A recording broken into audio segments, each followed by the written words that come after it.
We know that Santino is going to be selecting his team for TNA.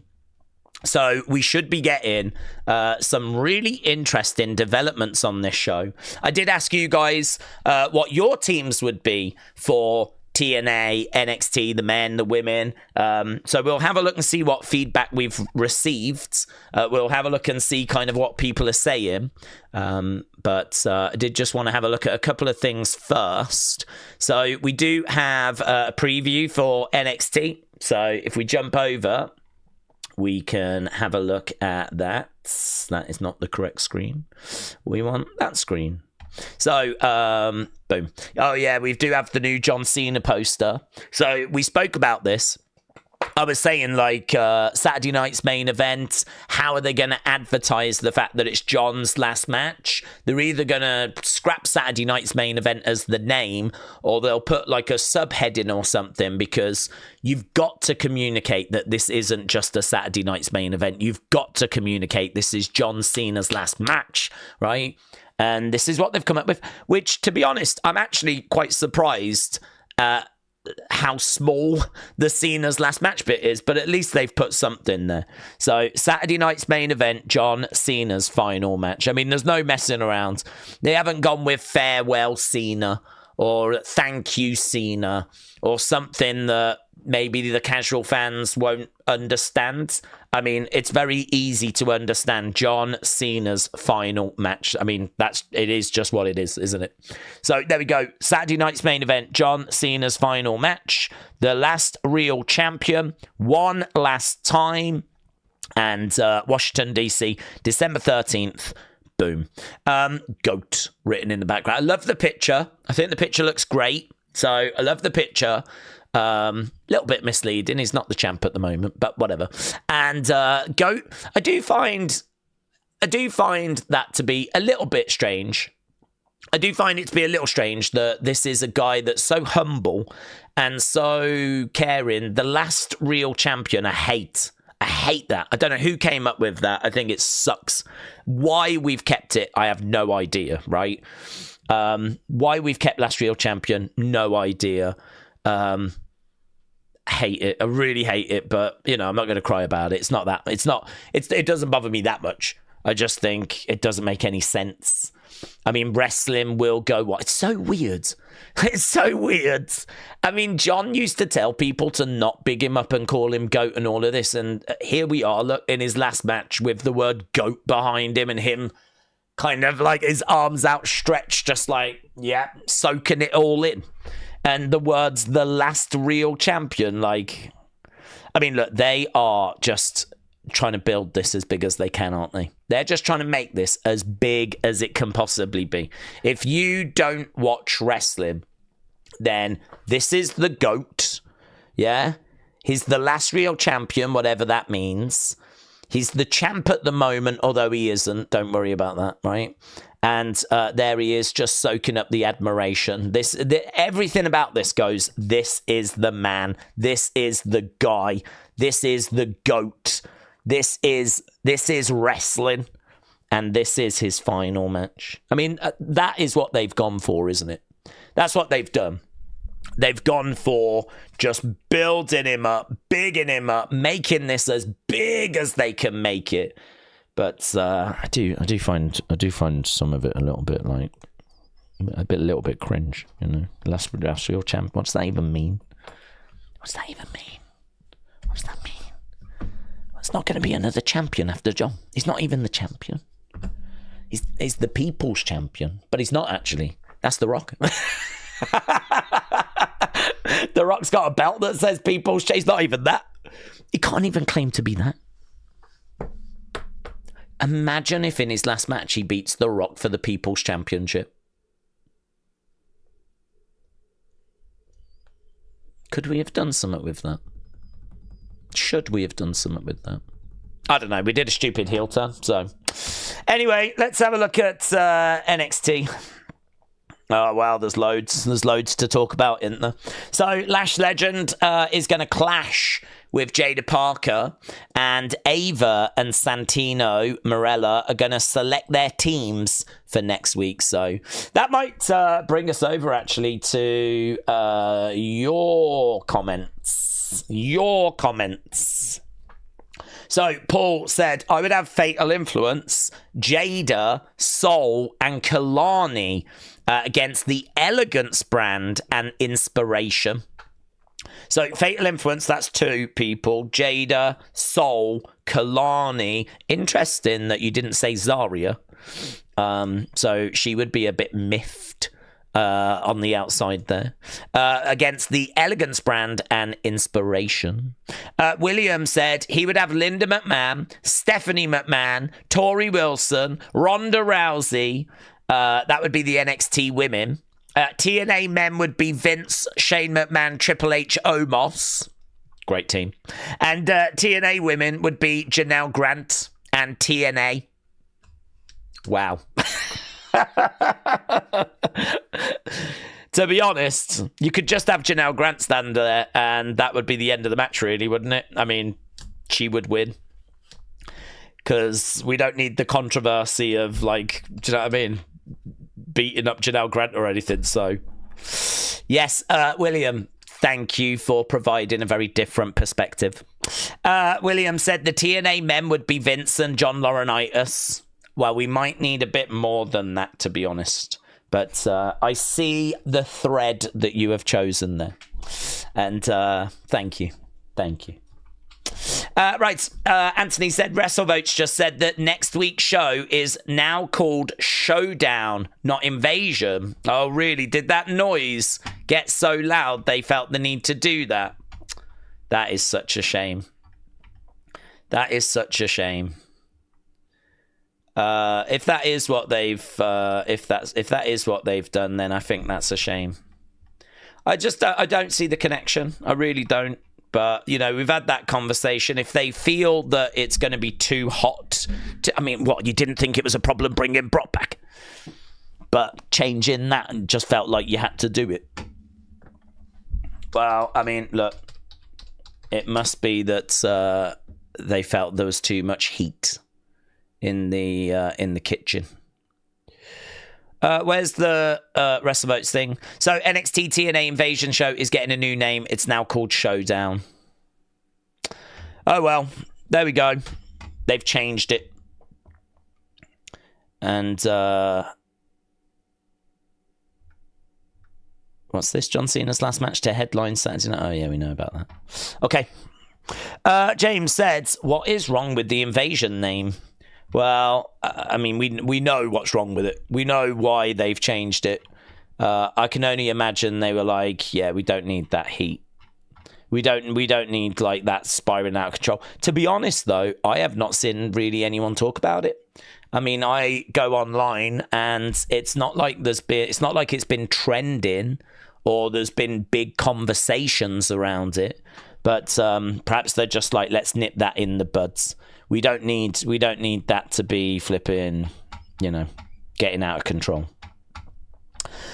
Will said, everyone, I just got back home after Sheffield Wednesday, Birmingham. Birmingham equalised in the 99th minute, which I'm gutted about. How is everyone?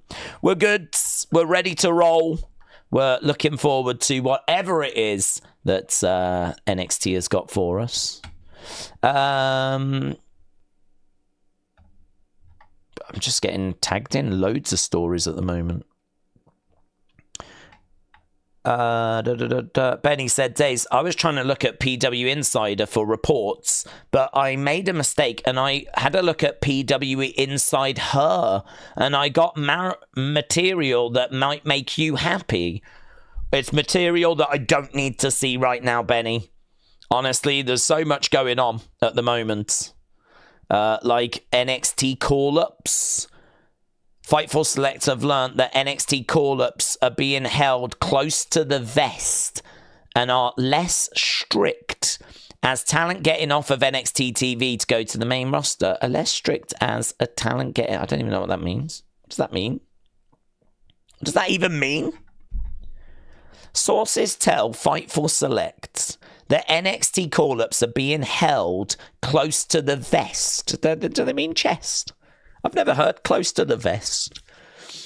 And are less strict as a talent getting off of NXT TV just to go to the main roster. What does that mean? That's like a riddle. It's less strict than a talent getting off NXT TV just to go to the main roster. What does that mean? Okay, now give it me in English. I don't even know. What does that mean? Oh, God, let me go Fightful Select. I've just done a member stream, right, where we've just been chatting. I think we had some good conversations. But I don't know what the hell's happened to the wrestling world, but I've just opened up Twitter and I'm just flooded with notifications of blooming stuff that's going on. So, okay, let's have a look at this. WWE has done things a little different over the years. Across multiple regimes, WWE has handled call-ups in a variety of different ways, including immediately pulling talent from NXT when the call-ups occurred. That was typical in the Vince era, and it left NXT in a tough place, but things are now more flexible. In the past, there was a certain point that WWE knew they would make the call-ups.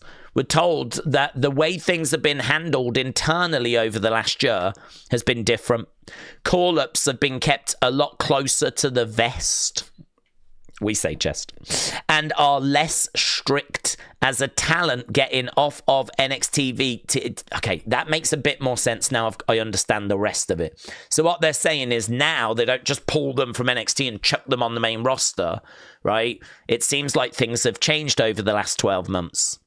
The standard procedure has been that a talent gets called up, and because of the easier main roster schedule, they can still finish their story on NXT.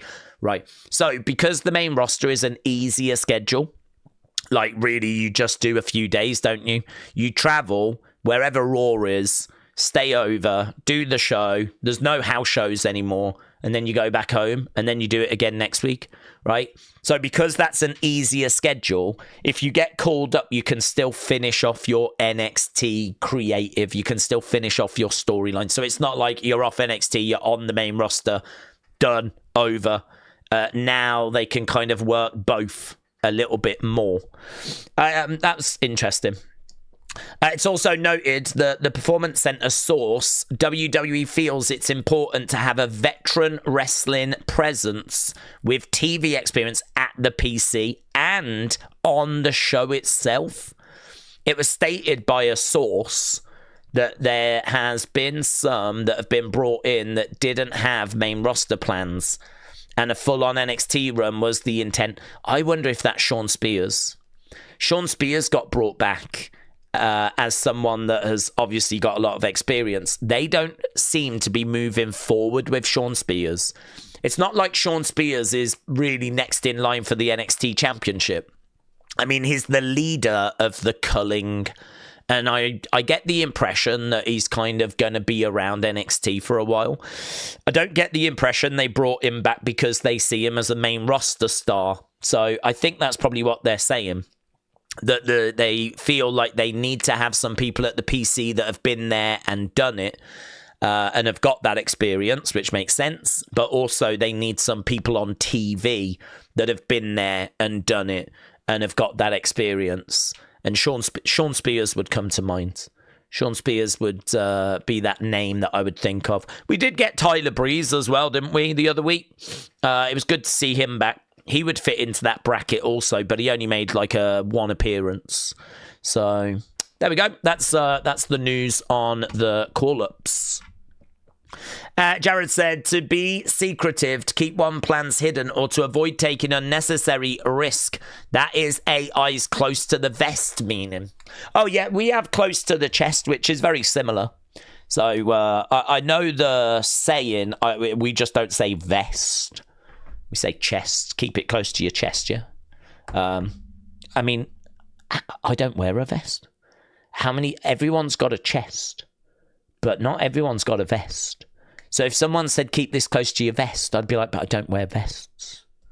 Do you know what I mean? can I keep it close to my chest?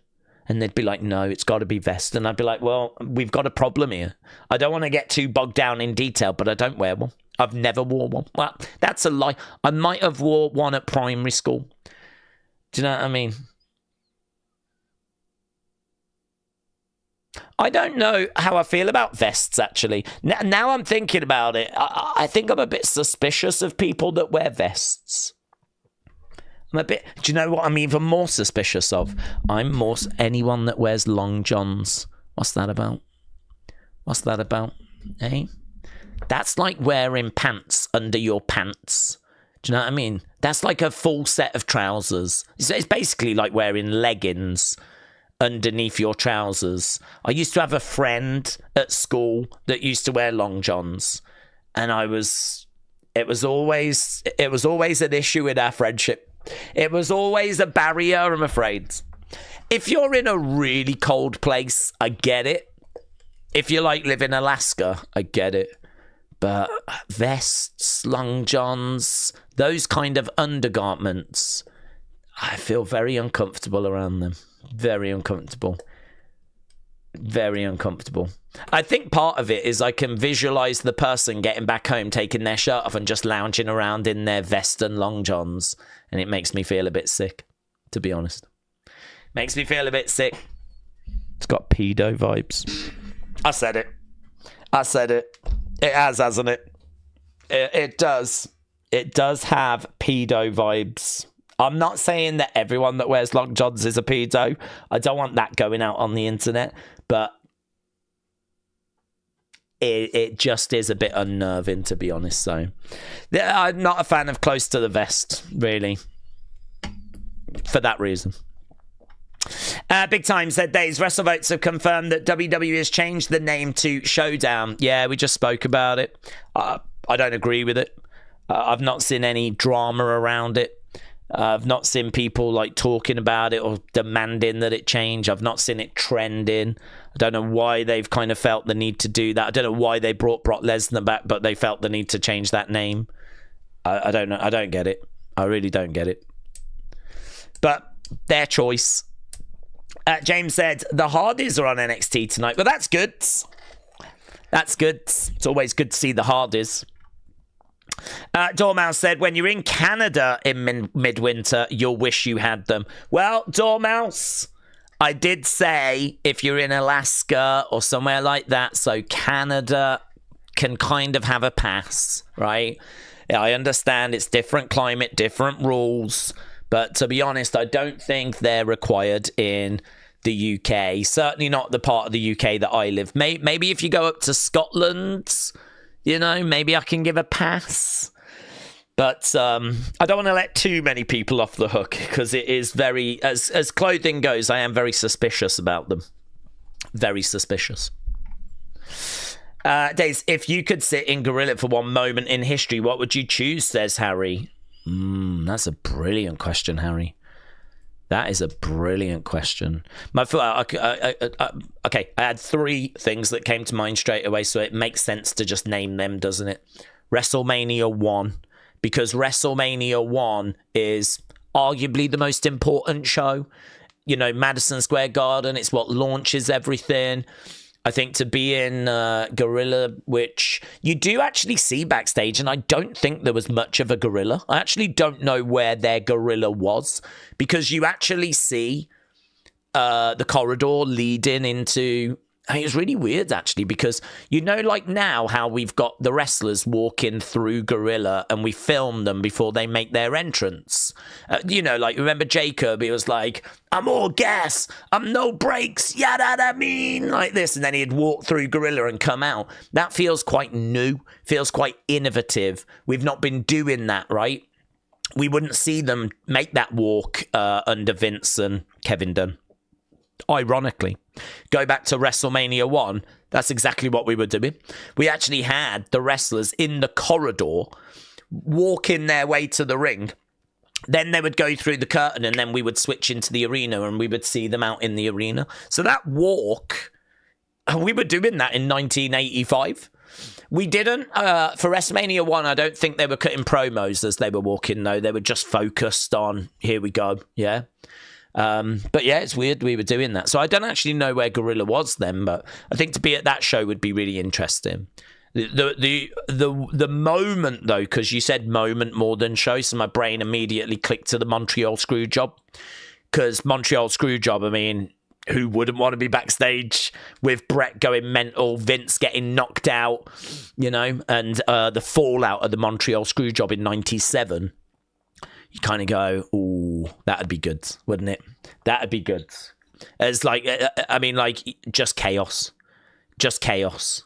So I feel like the Montreal Screwjob is probably the moment my brain clicks to. Show-wise, WrestleMania 1 feels special. But I've still got a soft spot for 9. I mean, 9 to me is the first Mania that I saw. I got into wrestling at the end of 92. So my first Mania is 93, which is 9.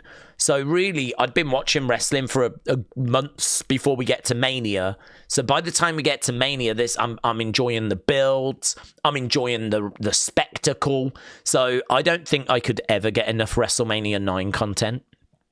WrestleMania 9 is just, I just want to know everything that was said.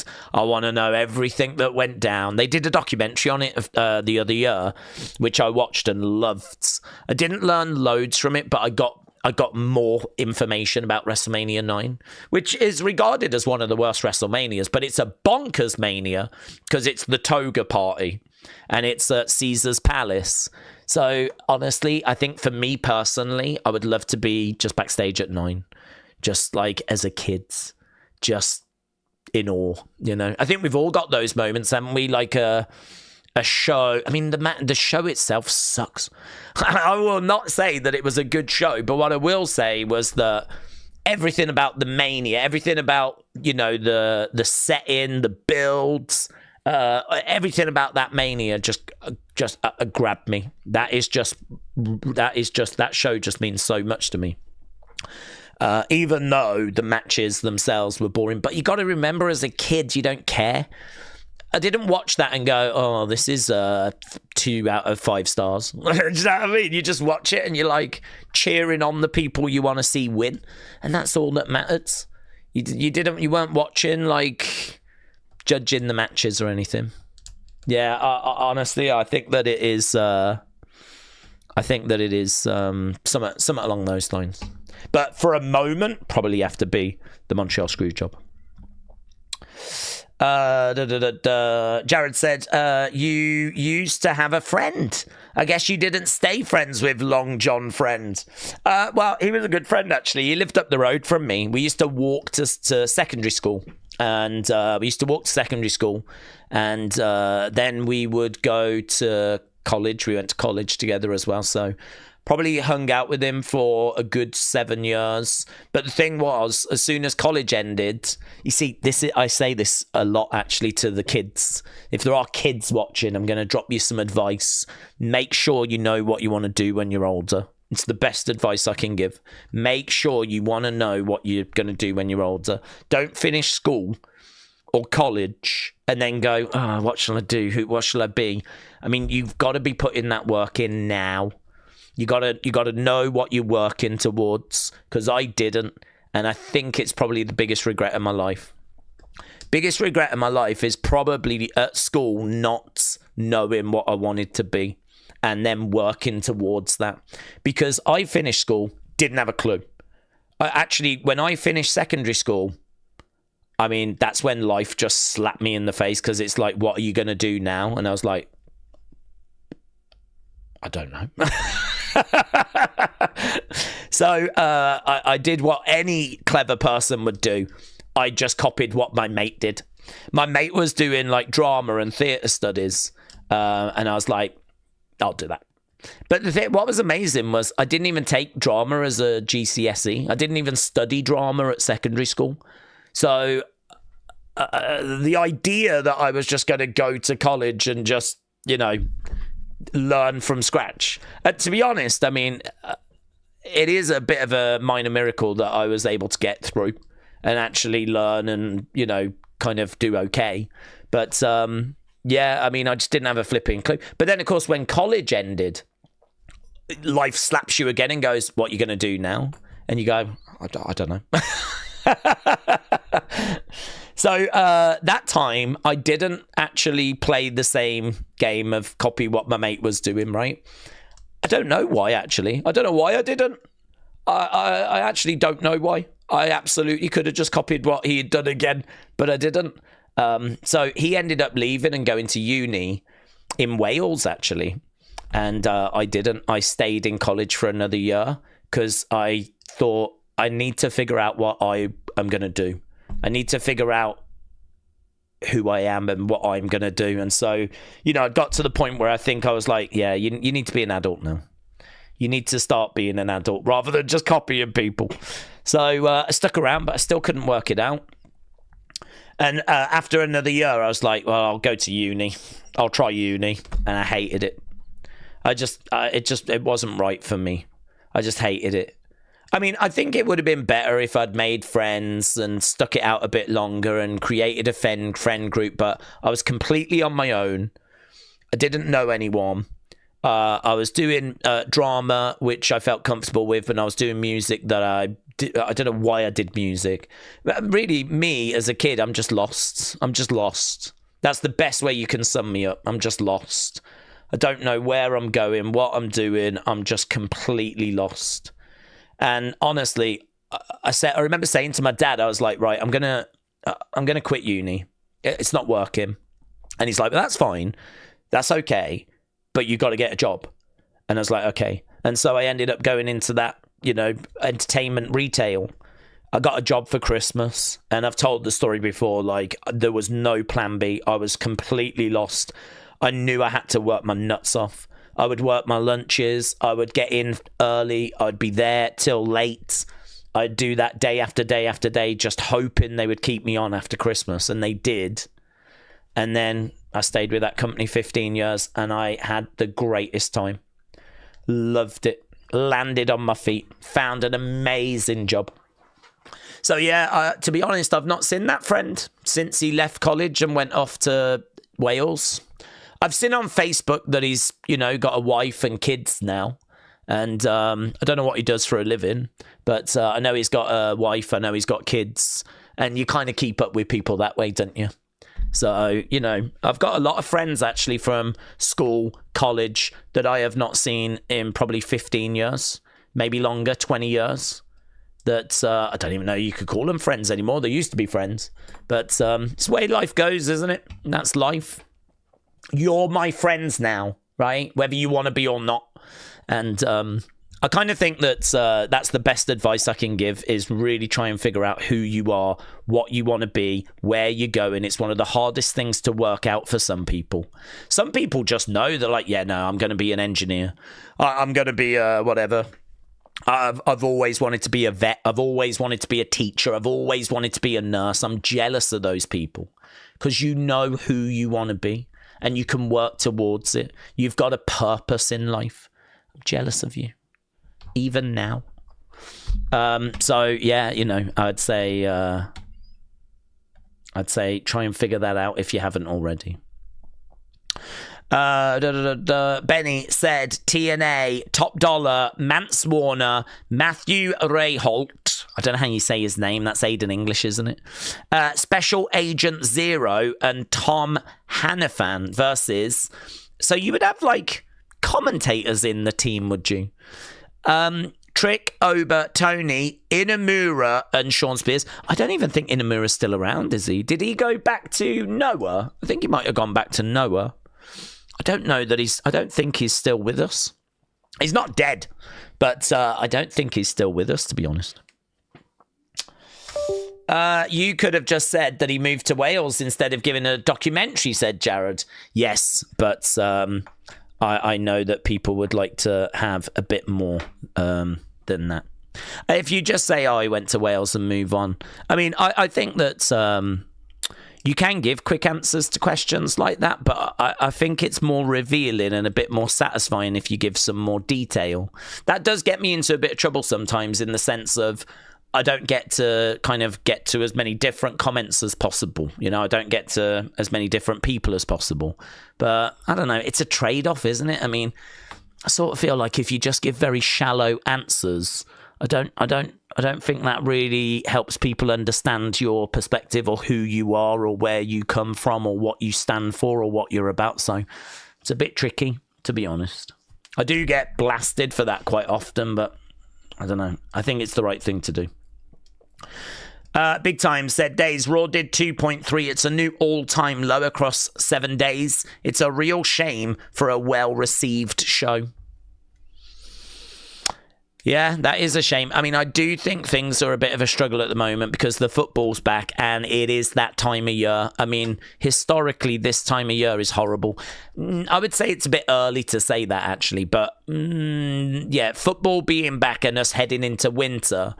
You know, I mean, we don't even do a PLE in December. The only reason we're doing John Cena's final match is because he said, I want to give you 12 months and I'll wrap it up in December. That was his decision.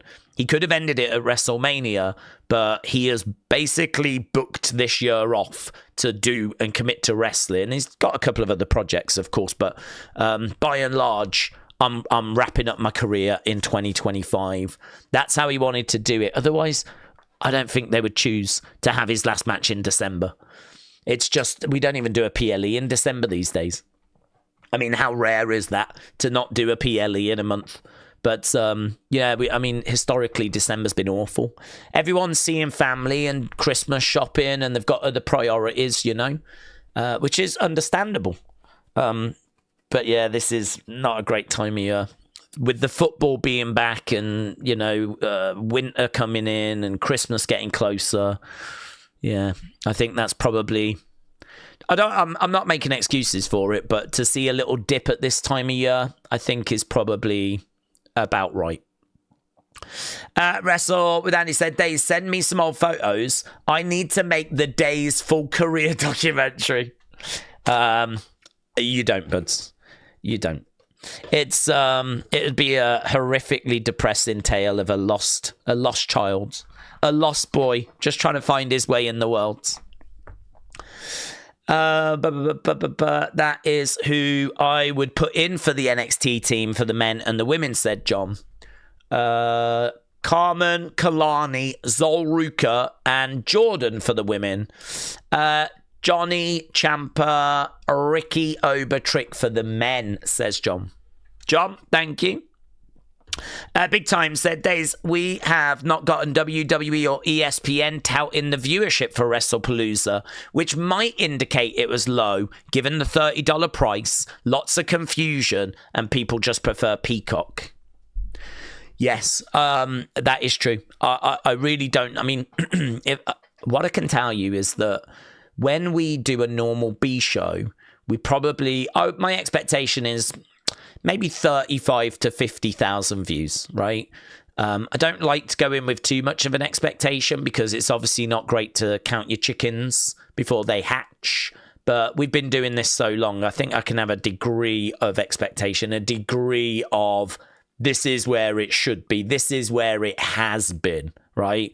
So obviously if I do a WWE PLE and it does 15,000 or something like that, I mean, then I've got some serious concerns because clearly I've done something wrong somewhere along the line, right? So for me, I kind of go into these shows thinking, okay, WrestleMania used to be 100,000. There's so many other people that do streaming now. We have seen that dip. Tends to do about 75 now for both of the days, right? I get that. And then in regards to the B shows, 35 to 50, you know, if it does 40, you'd be like, yeah, okay, that's in that range. If it does 45, okay, it's in that range. So to me, that's kind of how I look at, you know, the shows. I think WrestlePalooza did about 70-odd thousand. So I don't know, because that really did exceed my expectation for our stream. I did not expect WrestlePalooza to get the numbers it got for us. So for me, it over-exceeded my expectation comfortably. What it did for WWE, I don't know. I really don't know. But I can tell you that for our stream, it did very, very well. So I think they did a good job of hyping it. I think they did a good job of promoting it. I mean, there was a lot of stars that were out in force. But how did it perform because of that price point? Because of the confusion with logging into it? They were factors, 100%. I don't know. I mean, I don't know if ESPN is going to... I mean, if ESPN starts to put numbers out, then yeah, you'll go, well, they didn't on that one. And then, of course, but because this was the first one, I don't know. What if ESPN never report the numbers? I don't know. I mean, if it had, like, killed it, I think they would have. So I think we can be confident that it didn't blow anyone's mind. I think it's either underperformed or it's just been average, you know? But it did well for us, which I'm very, very grateful for. Very grateful for. And so, you know, that's why we continue to put the work in that we put in, week out, starting 2 hours before, trying to answer as many comments as we can, or trying to give as, you know, detailed answers as possible. And yeah, very grateful for the support. Very, very grateful. Jersey is finest said, I saw the Raw highlights today on SportsCenter. That's good. Calvin, shout out to you, my friend. Appreciate the kind words. Dan said, Daze, champ, we will see how everything will be in all the shows for ratings. Well, I mean, I don't know if they will tell us in the future, ESPN. They may do, they might not do. I agree with Big Time. It's probably not a good sign, them not telling us. I would totally believe that show under-delivered and underperformed. I mean, I don't know how much WWE are going to worry about it. They've got the money. You know, WWE's job is to... There'll be pressure that's put on. The ESPN will be like, we need to pick this up, right? But, I mean, that's a good thing, really, for us. If that show did underperform and ESPN have a word, it's only the same as us as fans having a word. Like, can you do a bit better, please? Because I think we can all agree that WrestlePalooza was flat. ESPN themselves, or the guy that rates the shows, gave it a C, right?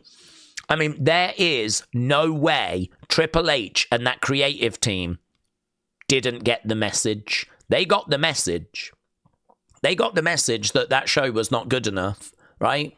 They can say what they want about, you know, it was amazing, what a spectacle. You know, they say all that stuff when they're reviewing the highlights, you know, when they're showing us the video packages. You'll have Joe Tessitore going, what a night we had. Absolutely incredible. I mean, that's just waffle, isn't it? That's just pop propaganda. That's just them putting their spin on it. In their heart of hearts, yeah? They will know that that show underwhelmed, and that certainly for a first show on ESPN, it wasn't good enough. So let's see how Crown Jewel does. I'm actually not too down on Crown Jewel at the moment. I think the Asuka Io story is very interesting, and that match got added, which I'm there for. I saw someone actually online today. They were like, they better not screw this up. What I'm looking for, and then they said what they were looking for, is what I would be looking for, but I don't think it's what they're going to do. The person was like, how this should go is we should build Asuka up again, right? Make it seem like she's going to pass the torch, but actually she has one more run, right? Where she manages to get past Io and beat Io. And Io obviously can get her moment back later down the road. Io can beat Asuka and it'll be a bit more meaningful. If Io beats Asuka right now, I don't know how much it's going to mean, because Asuka's been injured and it's been a while since she's been a world champion. And it does already feel like Io has kind of gone past Asuka. So for me, I agree that it makes sense for Io to now face a challenge that she can't quite get past, right? I think it makes sense for her to take on Asuka and to be the student. Like, as good as Io is, this is the woman that, like, you know, was her senior. This is like her Mr. Miyagi, if you will, right? This is, like, in many ways, the final boss for Io. I mean, really, other than Asuka, there shouldn't really be too many people Io would struggle against. She had a great war with Rhea, But I mean, Rhea's probably the biggest star we've got, female-wise. You know, you could say her or Becky, but I could see Io beating Becky. And, you know, Io Bianca obviously would be fun. But again, I sort of feel like Io's right there. She's like up there. She's number 1 or number 2 in the company. I sort of feel like her beating Asuka, what does that actually do for Asuka? What does that do for Io? You can get a fun story out of it, but I don't know. Perhaps it's just because I'm an Asuka stan. I'm like, okay, how about if we have the Kabuki Warriors win? Or even if you have Rhea and Io win, but then Asuka's upset and demands a singles match. Either way, we get to a singles match. I really think Asuka should win. And I would love for Asuka to kind of find her way to a world title in 2026, probably for the final time. And then Io can be the one to get that belt off her. But actually what this person was saying was that what you could do is have Asuka get to a world title and have Kairi be the one to get the title off her. Kairi upset at being put in this awkward situation. You know, getting bullied by Asuka for months and months and months, finally rebels. And we do Asuka, Kairi, title on the line, Kairi gets it. And, you know, we could maybe do something like that. So, to be honest with you, I think what I'm looking for is I'm looking for Asuka to not get mugged off. I don't want Asuka to look weak and for her to just lose. And like I think is going to happen. I would like for her to kind of come out of this and, you know, to propel Asuka forwards. And ultimately, I'd like Kairi and Io to both benefit. I sort of feel like have Asuka benefit in the short term so that in the long term, Io and Kairi get a push. And I don't really see what Io beating Asuka in a singles match like after Crown Jewel will achieve. I mean, I don't know about you, but I sort of mentally see Io ahead of Asuka right now. I just sort of feel like Asuka has to rely on Mist and has to rely on cheating and has to rely on because she's not good enough to beat Io. I sort of would really like to spin that round and actually show, oh no, that Asuka of old, that Asuka that really laid a lot of foundation for where we are now, she's still there. She just needed a chance. And I think it'd be really fun to give her that run, have Io just, you know, in all kinds of despair. Because, you know, she's still battling with the fact that that was her former friends, battling with some self-doubt. I think this story is so interesting. I suppose in a way what I'm saying is, let's not just end it by having Io beat Asuka, which seems like what we're going to do. I think you can stretch it out a bit more. I think you can take it down some twists and turns. I think you could have Asuka continuing to put pressure on Kairi and Kairi really struggling with that to the point where she eventually will stand up for herself and, you know, maybe join forces with Io down the road. Maybe Asuka goes and gets Julia. I think there's so much we can do with this story. I saw someone saying that, like, please don't fumble this Triple H by just having Io beat Asuka. And I was like, I agree. I agree. I also want this to help Asuka, but ultimately, you know, we know Asuka's more towards the end of her career. Ultimately, it's got to slingshot Kairi and Io. So long term, they're going to be the winners, but give Asuka something. All Asuka's had at the moment is she's misted Rhea and Io, hasn't she? She's misted them, and they've both looked a bit silly for a week. Is that it? Do they lose at Crown Jewel, and then we do Asuka Io, which I'm sure will be a banging match. Io gets the win, and we just move on, and we go to WrestleMania season. Maybe do a Survivor Series match between them. I don't know. I just hope that this is... I think this is a great story. I just hope that we can continue to build it. I hope we don't just throw it away. So I did agree with that comment that I read earlier, and I'm totally down on Asuka getting a world title next year. I think that there's still money on the table with Asuka. I don't feel like she's broken and beaten up and done. And it's funny, isn't it? Because I mean, if you look at Asuka is I was going to say 40. 3. She's actually just turned 44. So Asuka is 44. She turned 44 a few days ago. And if you look at like CM Punk, he's 46. So CM Punk's 46, Asuka is 44.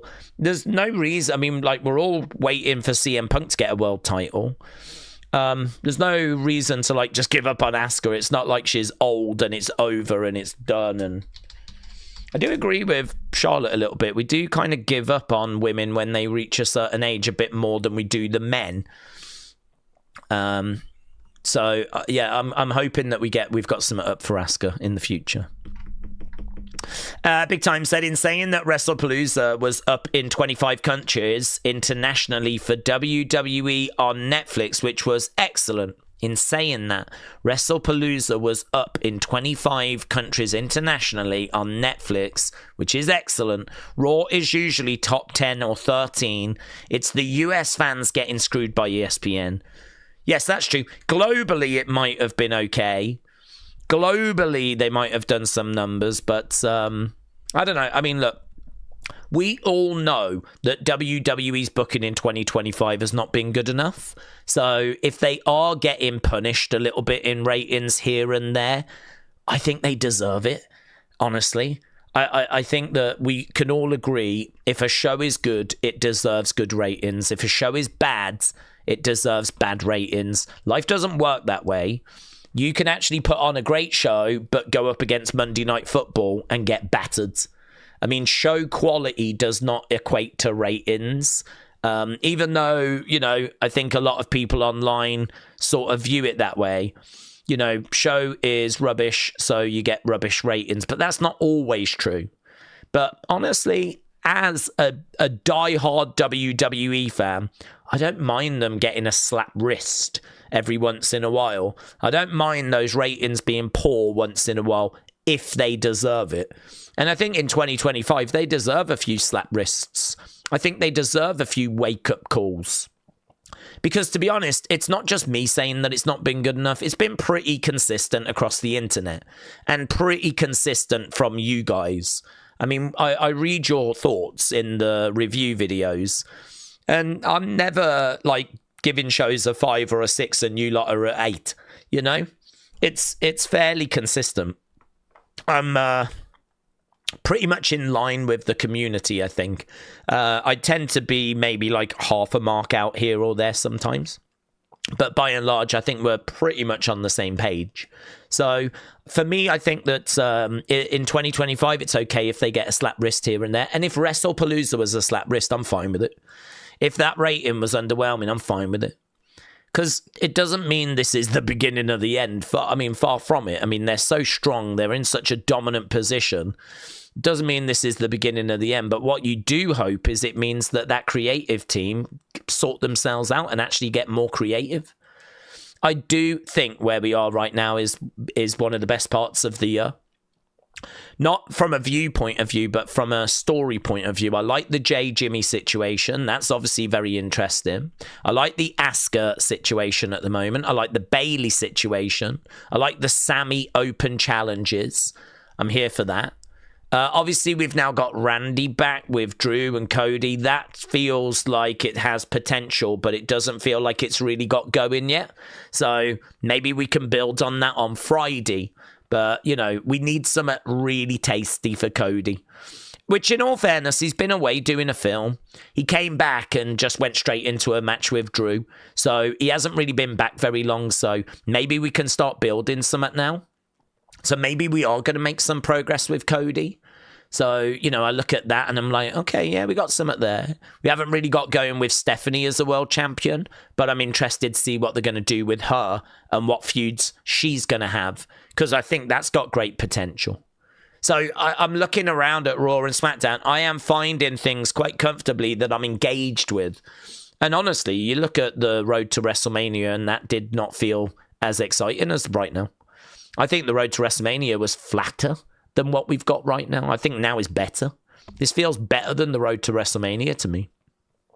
So for me, I think we're in not a bad place right now. Yesterday's show, I think, was a little step backwards. The in-ring wasn't as strong as we would have liked. But that ending was very interesting. We had a good conversation on the member stream about, is Roman trying to get Jay to maximize his potential? Is Roman being a good person? He's trying to fire up Jay. He's trying to give him advice. Is that what Roman's doing?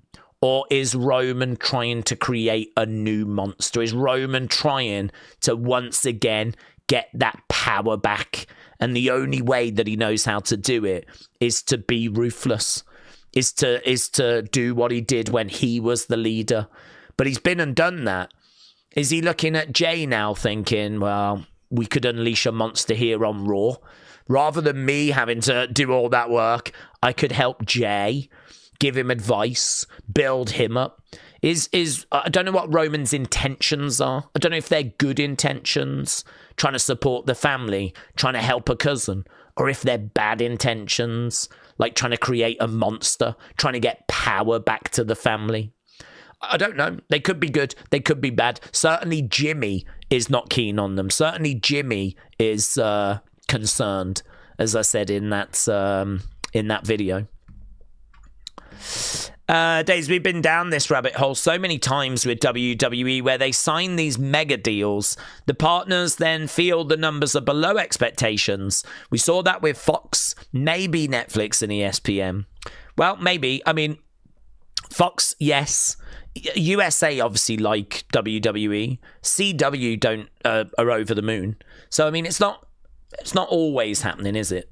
It's not always that these partners are being let down. Like CW are doing cartwheels. USA have been WWE's partner for decades. And I think that Peacock wanted to keep WWE. Peacock just weren't willing to go as high as ESPN. So Peacock still came in with a bid of $275 million a year. So, I mean, over 5 years, that would have been over $1 billion comfortably, 1.3. Something like that. But unfortunately, ESPN outbid them 1.6. So I don't know that Peacock felt underwhelmed. They wanted to keep WWE. USA weren't underwhelmed. CW aren't underwhelmed. Fox were. Definitely, Fox were. I agree. Netflix, don't know how they're feeling or what they're thinking. I mean, I don't know what their expectation was. Obviously, 2.3 million globally for Raw across 7 days does strike you as low, doesn't it? Strikes me as low because if Raw does say 1.5 in America, that means that it only did 800,000 for the rest of the world where it's being shown. I mean, 2.3 million is... I mean, that would be really good if it was just America, but it's not. It's globally, and it's across 7 days. I mean, SmackDown on Fox was doing about that. On the night that it was doing that, like, in one chunk on a Friday night on Fox. So for Raw to be doing 2.3 across 7 days globally, you kind of go, yeah... It's not really much spinning of that. That doesn't strike me as great. But, you know, what can you do?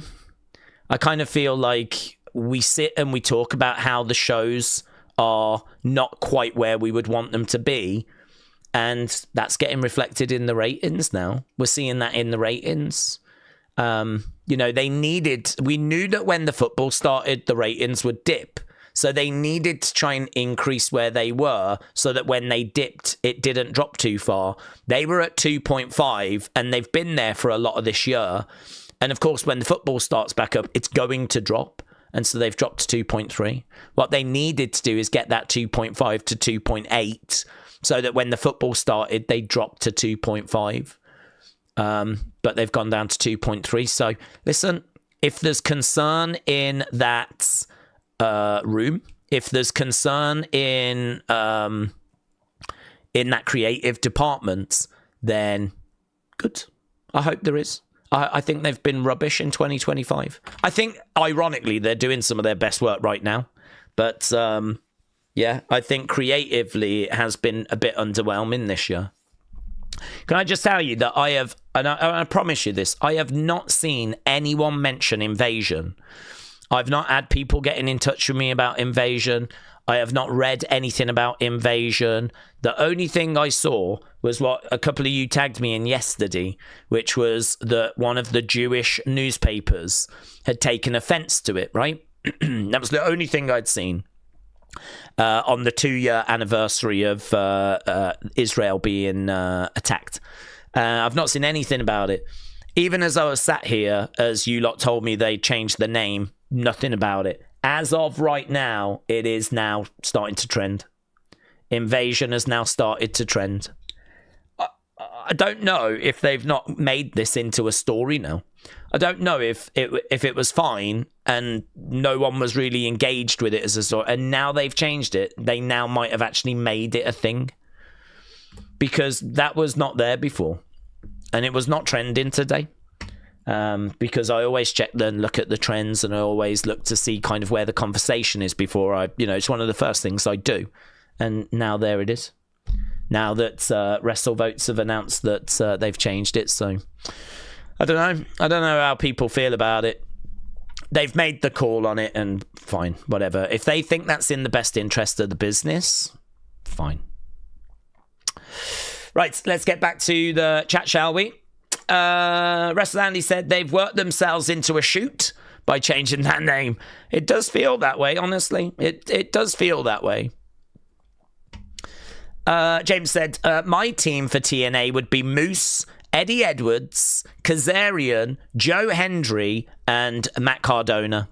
Team NXT would be Trick, Ober, Starks, Javon, and Ethan Page. I would have Joe Hendry turn on Team TNA and help NXT win. Wow. That's interesting.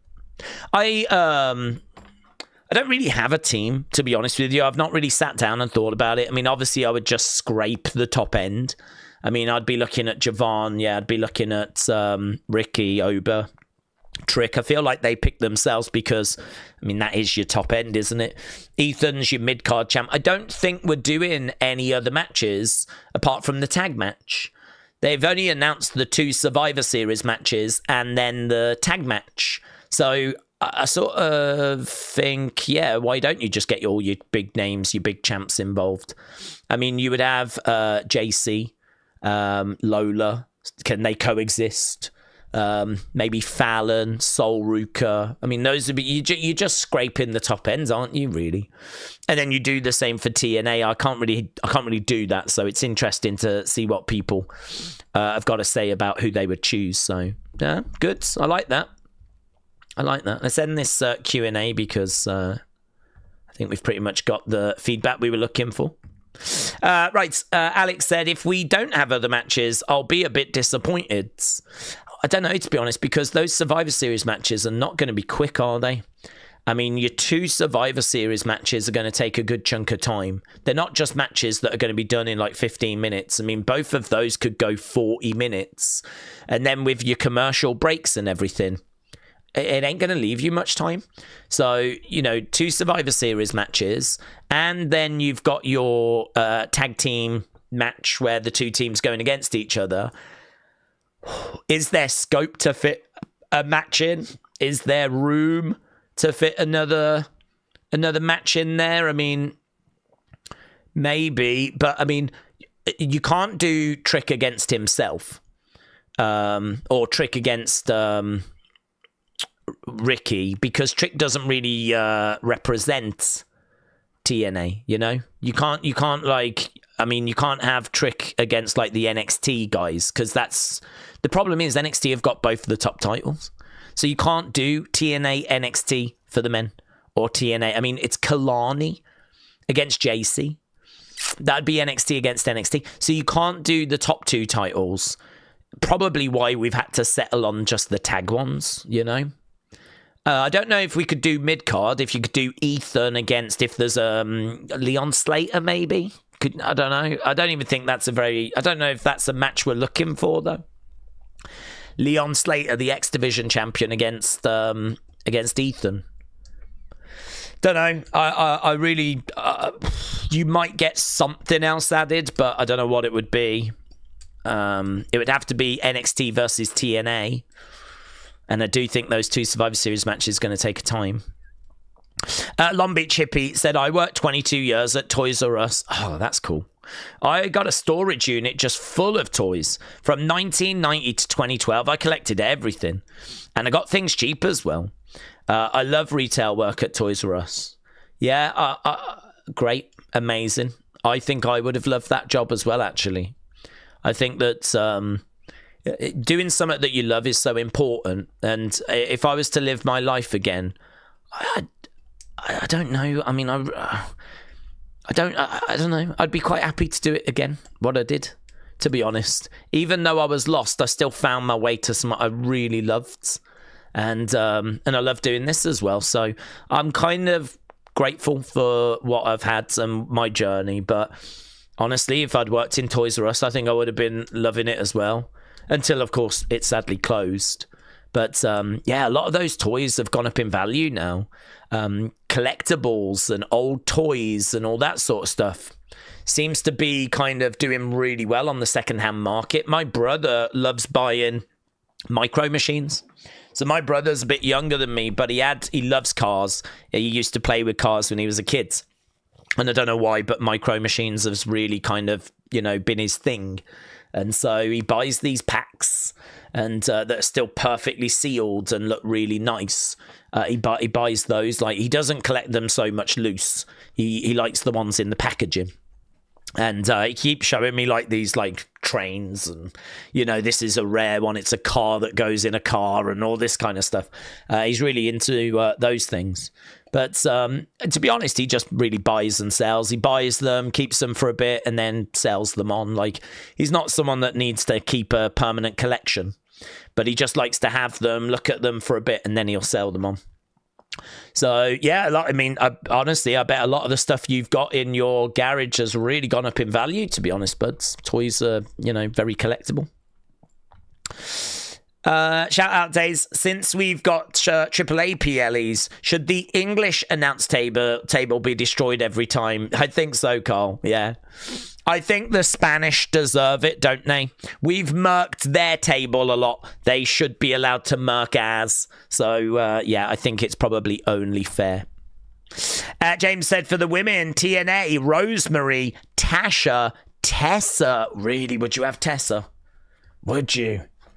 That will be interesting if they include Tessa. Indy, Zaya against JC, Jordan, Lash, Jada, and Sol Ruka. I think the Tessa one would be really interesting. I don't know where we are with Tessa. I don't know how. I mean, I remember watching that show a few months back, and the crowd still did not seem to have warmed to her. But yeah, I don't know. I mean, look, if they're having to change the name Invasion because of Israel, I don't know that they're going to bring Tessa over. Benny said, do we think we get a traitor in the TNA team? I did it for The Rock's daughter. That would be fun. Benny, that would be good. That would be fun. I mean, I don't want TNA to feel like they have been... It's not nice as an NXT fan to have TNA fans disappointed, right? I'm not, as an NXT fan that has no ill will towards TNA, I want this to work for both sides. So I don't mind about NXT having the belts, because I feel like that's all part of a story where TNA will get them back. And actually, they've used the fact that we've got the belts as the trigger for the invasion.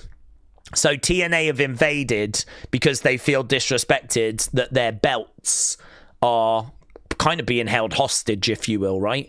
And so that is what has, triggered this. So we've already used that situation to get us to where we are now. Like, that kickstarted the invasion.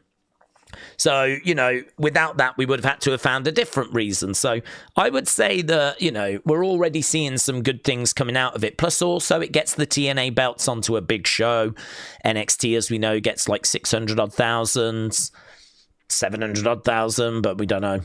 the ratings last week were a bit messy. But yeah, it's one of those where it's getting TNA mentioned on a bigger show. It's a positive. Like, now we've got the invasion. That really excited people, right? Sorry, I mean the showdown. That really excited people. So, you know, it's one of those where I really do believe the big picture is positive for both companies. I don't believe that this is us trying to mug off TNA. There's just no benefit to it. There's no point, right? It doesn't achieve anything. We don't want NXT looking weak, but we don't want to make TNA look weak either. So I don't believe that's what's happening. But, well, we won't truly know until, you know, we're kind of past this story. Then we can look back on it and decide. I hope we look back on it and agree that it worked for both companies. That's what I hope. So, but we're still in the middle of it right now. So until it's kind of finished its story arc, we can't really say for certain. So fingers crossed. I really hope it works for both sides. James said, I still love Tessa as a wrestler. Okay, that's fair. Dan said, Daze, as this is a different farmers market that we're around, they had live shows, they had action figures, and they were quite cheap in places. Oh, what? So you went to a farmer's market, Dan, and you saw some cheap figures? That's goods. That's always goods. Farmers markets, flea markets, garage sales, garage sales, all of those things are great for finding little bargains, you know. I always think as well with America, you just never know what you're going to find. I mean, if you think of all the wrestling items that have ever been released, they're going to have been released in America, right?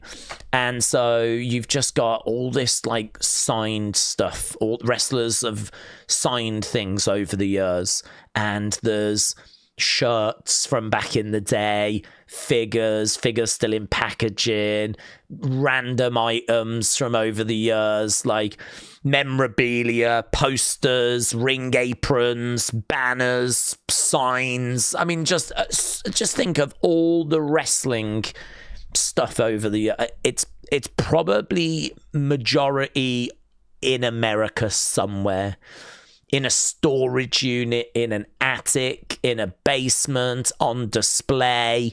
It's probably in that country somewhere. And as a result, as people pass away, or people give up their collections, or people need to raise some money, you just never know what's going to pop up where.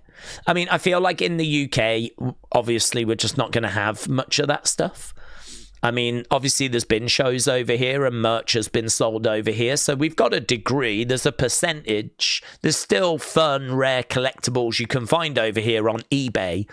But I mean, I think we all know the good stuff. The variety, the rate. It's in America.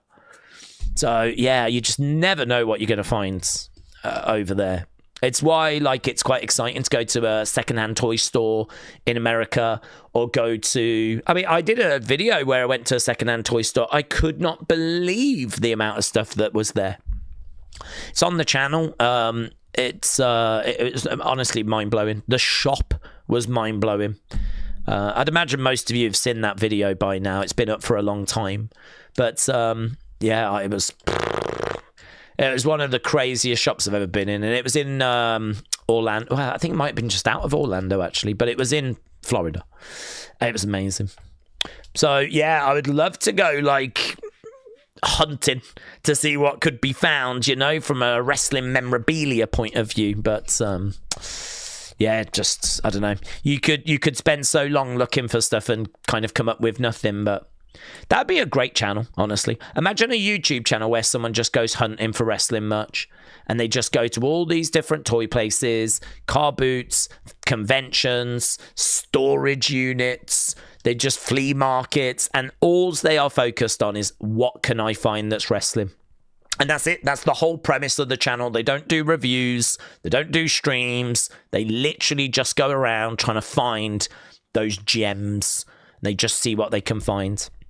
And just the whole channel is that. If I was in America, I would be really tempted to do something like that, honestly.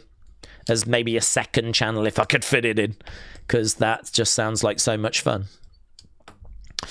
Christopher said, are we going to get a true nostalgic old edition of WWE? I want to see some of that nostalgia. Hall of Famers. Well, I think they tried to do that with Saturday night's main event, to be honest. I think they tried to do it with that. So I think that Saturday night's main event, maybe not John's, because that's going to be all about John, but there is one before John, isn't there? We'll probably dig back into the nostalgia for that. I'd love to see Demolition on that show. They're back in the family now, and I think it'd be right to get them at ringside. I think that would be fantastic. I'd love to see Demolition just, in the crowd, and the crowd applauds. Such a fantastic tag team from back in the day.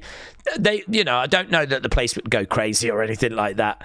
Their era was a long time ago. But I think there'd be a fair few of us that would pop if Demolition were shown in the crowds. Don't have an FYE near me, said Nathan. I have an FYE near me. They had an Andre figure from the Princess Brides. Yeah, I liked FYE. Unfortunately, obviously, physical music has struggled. The world went through a period of about 5, 6, 7 years of loving vinyl, which I think is still going. But like the vinyl craze, right? I mean, I was working in an entertainment store where we saw vinyl sales increase. And I mean, honestly, I was in rooms with very powerful people that were trying to figure out do you go down that road? Do you invest in vinyl? Is it just a moment? Is it bigger than that? Like, you can see CDs doing that, and you can see DVD sales doing that, and you can see vinyl doing that. So, I mean, you would think, like, yeah, invest in it. But if you invest in it, you're going to need all new unitary. We didn't have any unitary that could hold vinyl. Everything was set up for CD. And you couldn't convert the units to hold vinyl instead, because the lip was not tall enough to hold vinyl. If you'd put vinyl in the units we had, it would have just fallen out. So it was going to require a big investment, all new vinyl unitary. And there was this big decision that was being made around, honestly, actually now, probably about 2016, 2017. It's probably a bit longer ago than I'm saying. It's probably about 9 to 10 years now. But vinyl had not overtaken CD at that point. But as the years went by, it eventually does. And but CD, I mean, that's pretty much, I went into a music shop not long ago. I was heartbroken by the amount of CD that I saw. Very small offering now. A lot of places have pulled it, haven't they? There's a lot of places you can't get CDs now. I think FYE still stock them, of course, but it's a much smaller offering than if you went back 20 years. Much smaller offering, and it'll be now drastically much more vinyl than what you would have had 20 odd years ago. So you're seeing all this churn, all this change, and same with wrestling as well. I mean, like, sometimes these places will stock figures, sometimes they won't. I remember going in an FYE in 2018, so 7 years ago now, and it was great. I mean, there's a video on the channel from that time period. You can find a video of me in FYE in 2018, and there was Bootios, there was loads of DVDs, there was figures, loads of stuff. But as time goes by, like, the range they carry obviously adjusts, and they have to go with what they think they can make the most money from. And I don't know how much. I don't even know what FYE is really stocking so much these days. At a guess, I would say a little bit of CD, little bit of DVD, probably an okay amount of vinyl, and then probably just a load of tat. Probably just a load of stuff that they're just hoping is going to make some money. Just tat. I mean, that's what's happened to our music shops over here. You just walk into candy in a box, like, connected with, I don't know, Wednesday or whatever the big trending shows are and the big trending films. But it's no longer is it, it's like t-shirts, it's stuff like that now.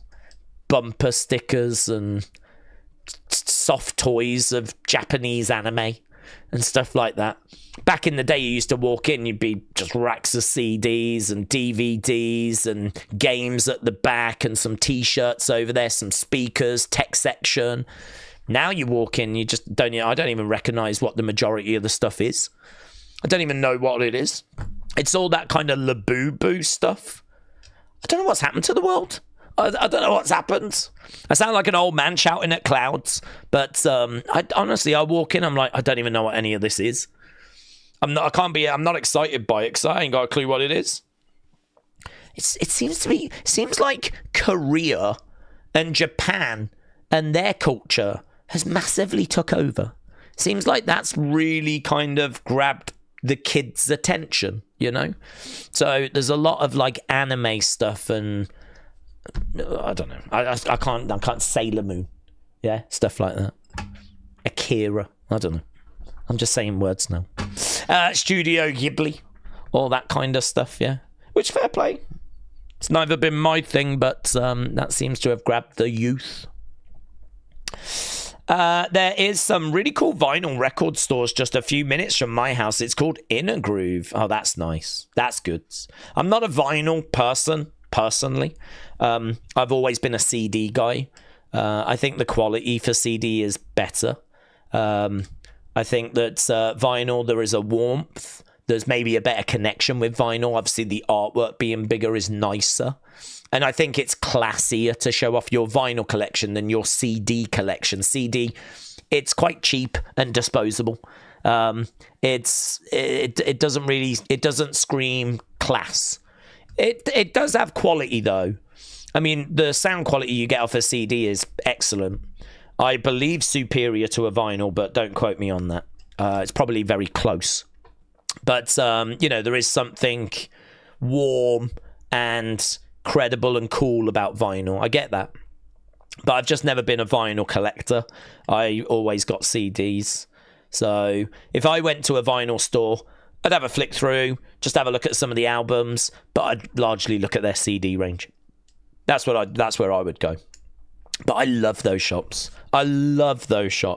If I go to a town that I've never been to before and I got to kill a bit of time, I'm looking for the record store.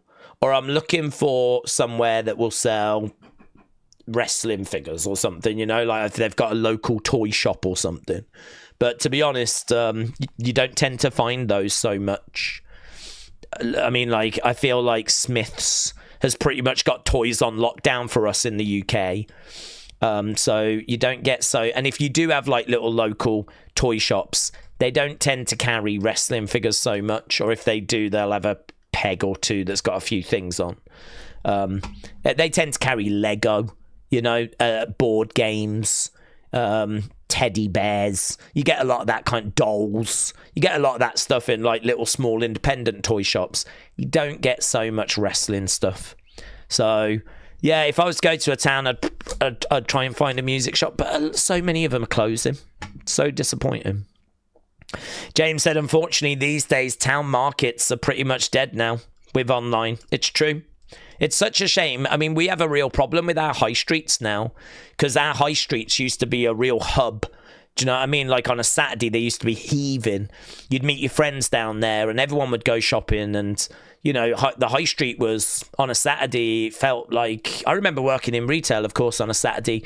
And it felt like the day. It was like, here we go. Are you ready? You tuned in, yeah? It's Saturday's here.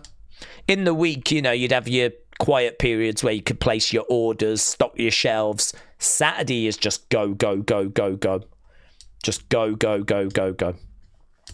Just get as much get as many customers served as you can, And obviously you got your target and you're checking that throughout the day. Always knew about 1 o'clock you would double it and that would be kind of where you would end up. And so you'd look at one and you'd be like, oh, we're a little bit off the pace here. And then if you sold a console or something, you'd be like, John, we're selling a console.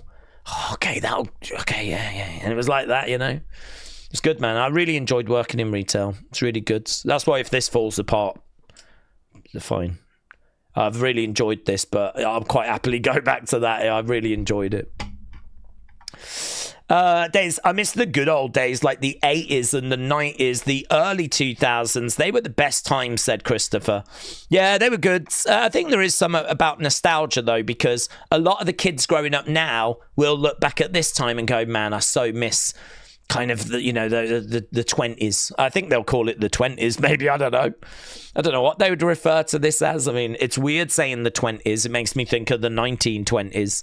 But yeah, you'll probably have people going, I miss the 20s, man. The early 2000s. So good. So these periods we're going through now, people will be nostalgic about.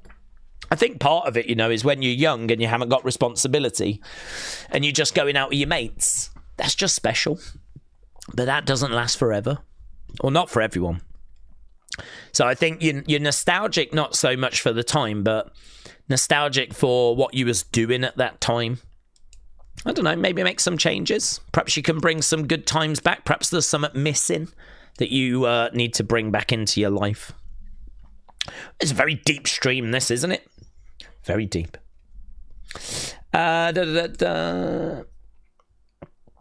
Where are we? I am watching Triple H Austin. They're 3 stages of hell match, said Jamie. What do you rate the match? I thought it was good. I think the 3 stages of hell it's an interesting concept. It's not one that I'm crazy about. It's basically 3 different matches. And I think it's one that we could probably do again with the right kind of feud. We could have done it, for example, with Seth and Punk. We could have done it with Drew and Punk.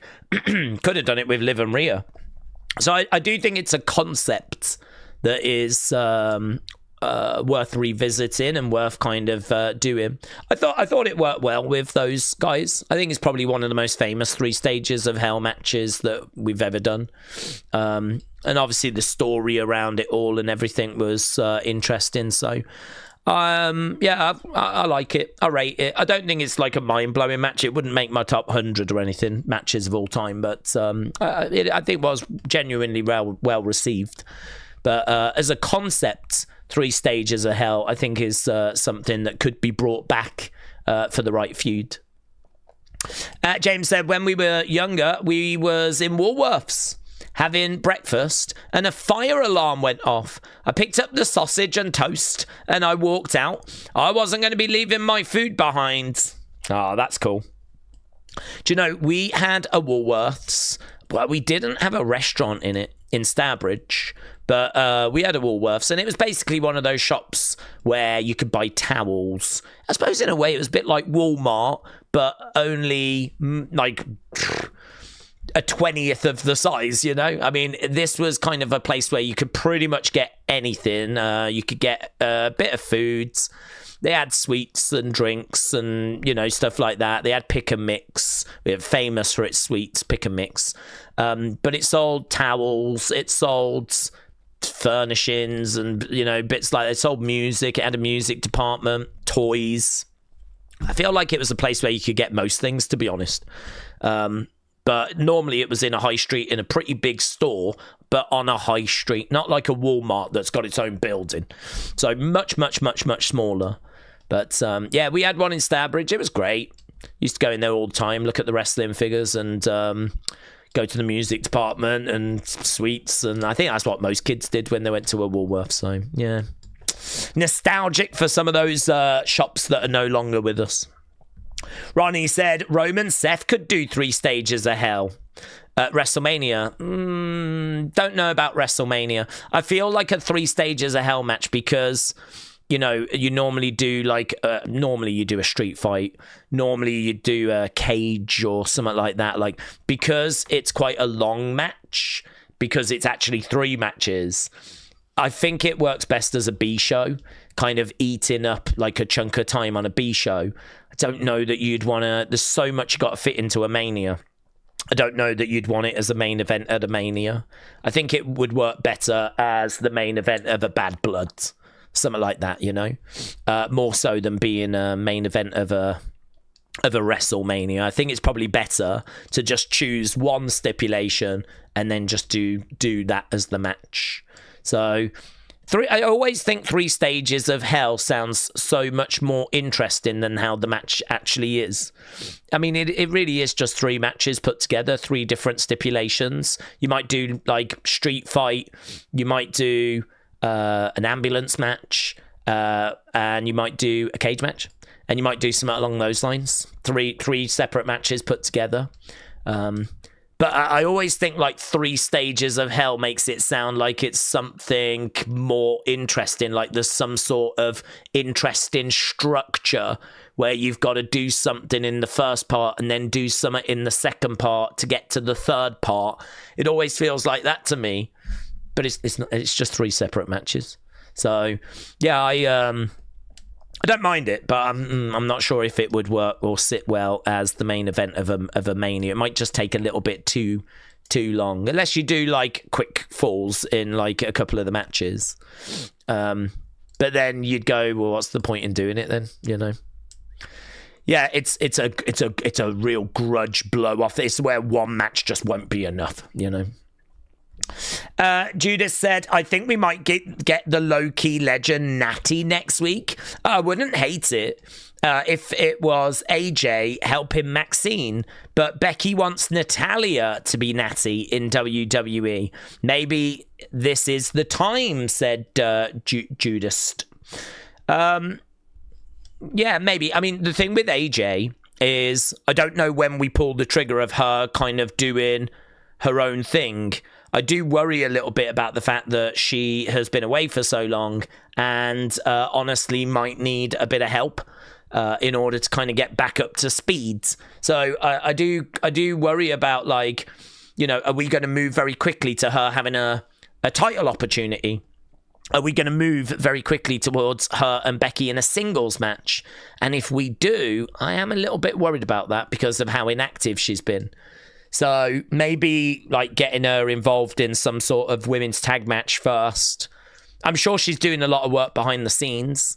I'm sure she's training with Natty and doing bits and bobs where, you know, they're, you know, bringing her back up, getting her cardio, her conditioning. Although saying that, her cardio and conditioning didn't look bad in that match. But you want to get rid of that ring rust. You want to get rid of that sloppiness. You want to learn a few new tricks as well. I mean, don't forget the women's division has massively kicked on in the last 10 years. I mean, AJ was skilled and she was good, but her in-ring was never, you know, mind-blowing. And, you know, you can go to Cage Match, look at her scores, and they are, you know, fairly low. The only thing I would say is that's not really a reflection of AJ's ability. It's more a reflection of how women were being booked at the time. So I still think she would be fine to get in there when she's ready and do a singles match with Becky.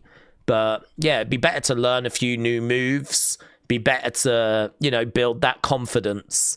And that might just take a little bit of time. So maybe we do a little tag thing first. Wouldn't be against that.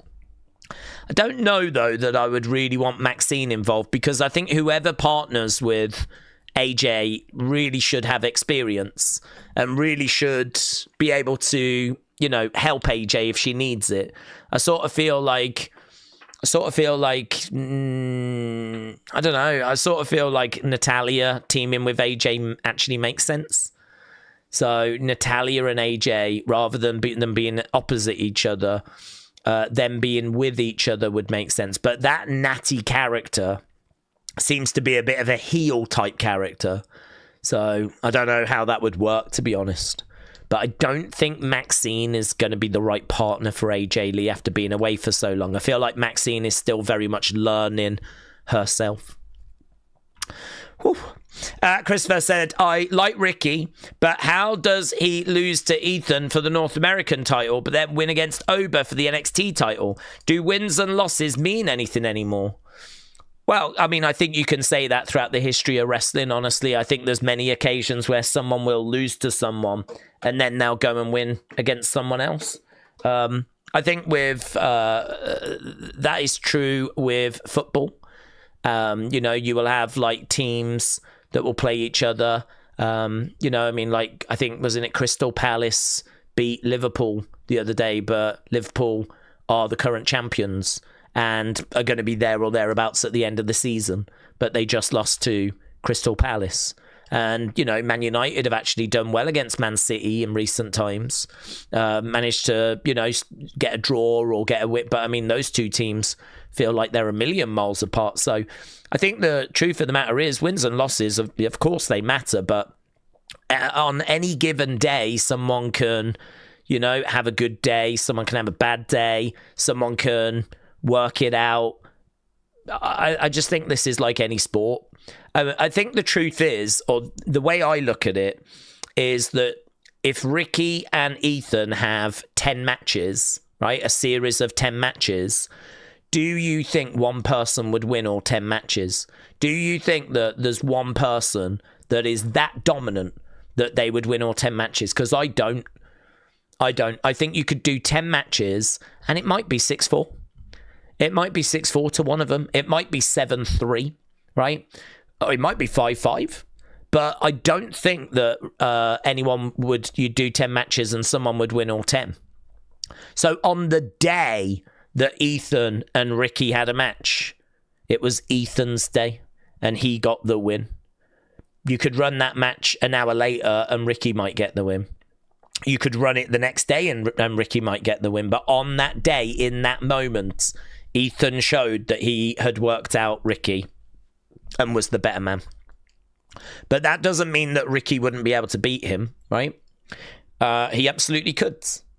And so Ricky has moved on, made some changes, made some improvements, got some momentum, gone up against Oba, and again, managed to secure the victory. And again, you know, you could do Oba Ricky 10 times. Would Ricky win 10 out of 10? Nope. Nope, definitely no. Oba would definitely get some wins. So on that given day, Ricky got the job done. So in my mind, that's how I view it. I look at it that way. I don't look at it like Ethan won, so Ethan is definitely better than Ricky, right? And then Ricky just beat Oba, so Ricky is definitely better than Oba. Like, well, the world doesn't work that way. It doesn't work that way. I've seen many occasions where, I mean, England against India in the cricket recently, they played a 5-game series. It ended 2-2. England won 2 games, India won 2 games, and we drew the other one. And the series ended 2-2. We both won 2 and we drew the other one. And that was us playing each other 5 times. So, you know, it's one of those where we don't really do a series of matches very often. Sometimes we do a best of 7, but we don't always do like things like that. Most often we'll just do a singles match. So I kind of look at it more like that person won on that day. You know, they got the win, they get the result, they get the momentum. But if we were to run it back, it could go the other way next time, you know? So I don't think it's as strict as that. I don't think that's quite the right way to view it. I mean, you know, it's one of those where I think that it was right that Ethan got the win. It gives him credibility. It makes him a credible champion. Ricky then goes and beats Oba. Oba's ready to be called up, so Oba can go to the main roster. Ricky is the champ now. You could do Ethan Ricky again. Who wins? You've now got an interesting story where Ethan has beaten Ricky, and so you can run it back. Ethan can be confident. Doesn't mean that he's going to win just because he beat him last time. And that's kind of what Seth is saying as well now. I mean, Seth lost to Cody 3-0. And as Seth said, like, that was a different time. That was a different version of Cody, and it was a different version of me. I was in a different headspace. Like, I'm not that person anymore. And so, you know, even though he lost 3-0, he is determined to show that Cody is not going to keep beating him every time they face each other. And so that's really occupying Seth's thoughts at the moment. So you can get some really interesting things kind of coming out of it, some interesting repercussions as you move forward. So there we go. Daze, fun fact, when we went back after that alarm, everyone was given another free breakfast. So I had 2, said James. I can believe that. I can believe that, James. James, 2 breakfasts. Chadwick in the house. Very good. Sean said, Dave's not sure if we've answered this, but who would we have on the men's NXT team? Yeah, top ends, honestly. As we said, we've got 2 Survivor Series matches, and then we've got the tag teams going against each other. So I sort of feel like you want to just get as many big names involved. So it's really hard to not go Trick, Oba, Javon, Ethan. You know, it's really hard to not just name those names. And I think it makes sense as well because, I mean, you want that thing to be as star-studded as it can possibly be.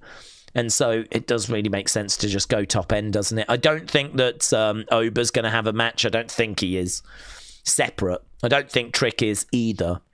So you might as well just get them involved in that match. So it's a bit of a boring answer, but it is I want to say the right answer to just get as many of the big names involved. Same for the women as well. So at the moment, I am expecting next week to be Survivor Series men's, Survivor Series women's, and the tag teams going up against each other. I think with all the entrances and commercials and little backstage segments, you know that, I mean, the Survivor Series matches will take half an hour easy, both of them. So that's an hour, and that's without the entrances, without the commercial breaks, without the backstage segments. I think you chuck all of that stuff in. I think you're probably doing an hour and 20, an hour and a half. It's going to give you time to do that tag match. You can definitely fit that in. Maybe one more, maybe, depending on how everything goes. But, I mean, I don't think that you're going to be able to get like Oba in a match and Trick in a match and JC in a match and all that kind of stuff. So I think that you're going to need to put the majority of those names into the Survivor Series teams. Sonny said, Daze, hope you're doing well. One of the ladies, oh hello, here we go, that live here went to the movies. I gave her $5 to get me a large iced cappuccino at Timmy's. Okay. Well, that'll be nice. I bet she's not thrilled about having to carry that back for you, though. Go into the cinema and then she's got to get a drink and bring it all the way back. What did your last servant pass away of, eh? Doing your dirty work for you, eh? You should have gone with the movies with her. Why didn't you go with her? Could have gone and seen whatever the film was. It an adult film? Is that what it was? Was it 2 people banging? Still should have gone. You could have caught up with William. Trini said, everyone's going to eat off Trini. Are we? But no one offers to feed Trini. Trini, rest assured, if you were lying there naked with food all over you, not only would I have some, I would feed you some as well. Yeah? Just saying. Rest assured, I have no problem feeding Trini. Yeah. Kian said, Daze, do you remember Blockbusters? Yes.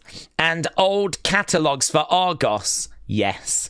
I remember getting Pick and Mix. I miss old markets where you would get toys and figures. It was good.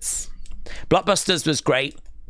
Do you know, there's I don't know if you've seen these shorts, but someone's used AI and they've got these kids to like talk to you, like, do you wish you was back here in the 1990s where you could ride bike with your friends, and like they're riding their bikes and they're talking to you, and they're like, or go in your room and just play video games all night, and there they are on their SNES or whatever, right? Or go to the haunted house down the road, throw sticks at the windows. And it's like this nostalgia-filled little short, all AI created. This kid that's like narrating to you and like the background keeps changing. I've seen one so far for the 80s and the 90s.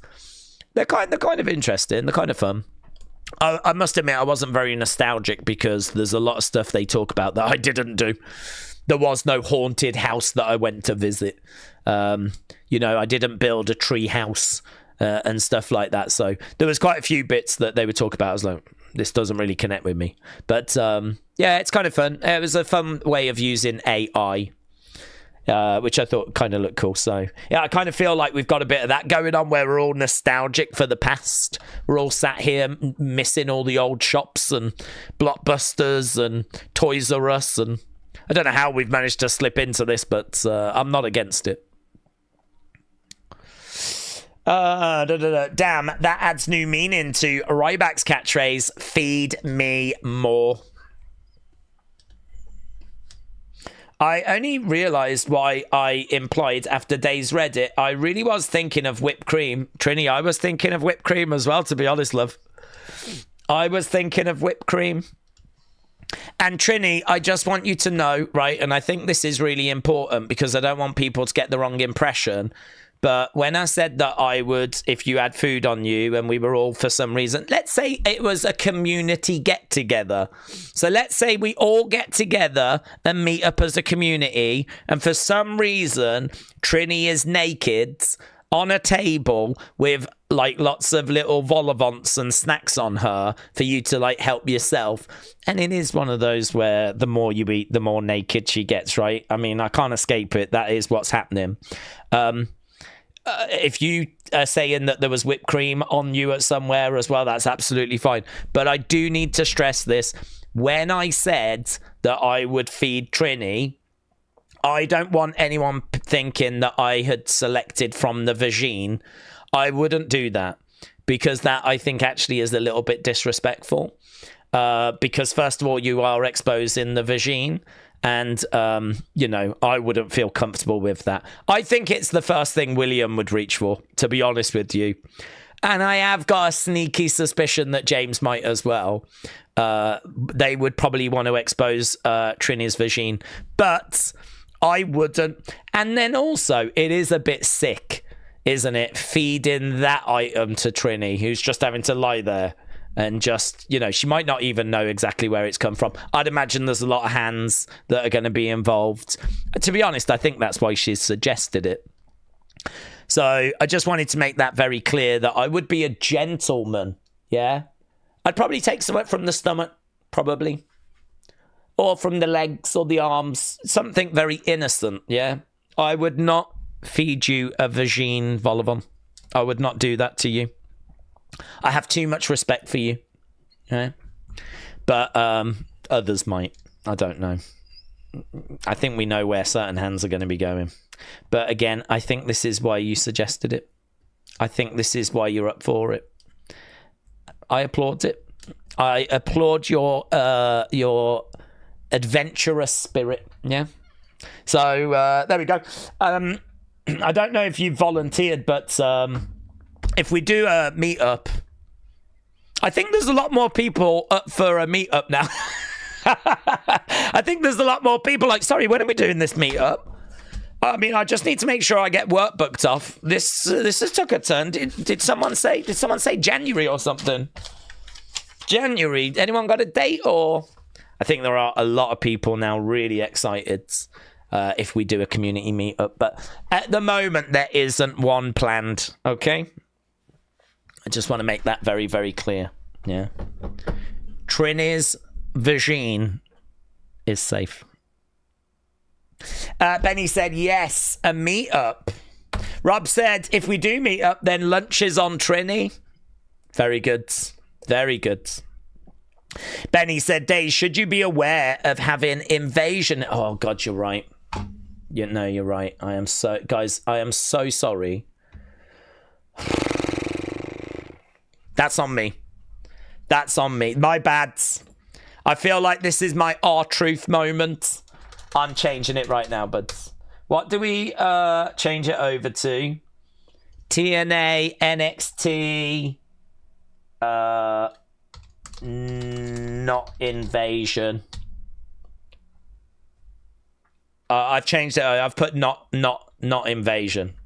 I don't know what word I'm meant to use. I've put not invasion instead. So, yeah, thanks, buds. I don't want to get cancelled. Right. Why wouldn't want wrestling memorabilia? It's the cool thing, said Plum Girl. Who wouldn't want wrestling memorabilia? Oh, I don't know. I want wrestling memorabilia. Okay. Where are we? We've got 8 minutes. 8 minutes, or even 7. William said, thank you, Daze. Trini needed this in her life. No, look, I'm willing to accommodate, honestly. I'm willing to accommodate. I mean, she can do it for lunch and dinner if she wants. She can do it both. And dessert. We can slap cheesecakes all over her. I'm not bothered. Trifle. She can be covered in trifle. Whatever floats her boat. Edward says NXT Showdown. Thank you, Edward. Thank you. Right, Kian said, there's me. I'm just going to watch Jenna Ortega at the bar. She's not invited, unfortunately. She has asked if she can attend, but I've said no.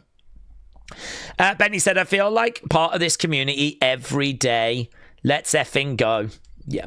I think there's a lot of people feeling very connected to the community after finding out of what Trini is willing to provide.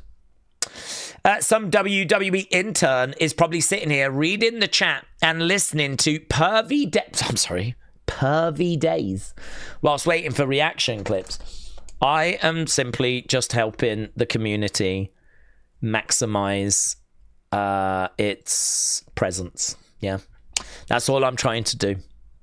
I'm trying to raise people up. That's all I'm trying to do.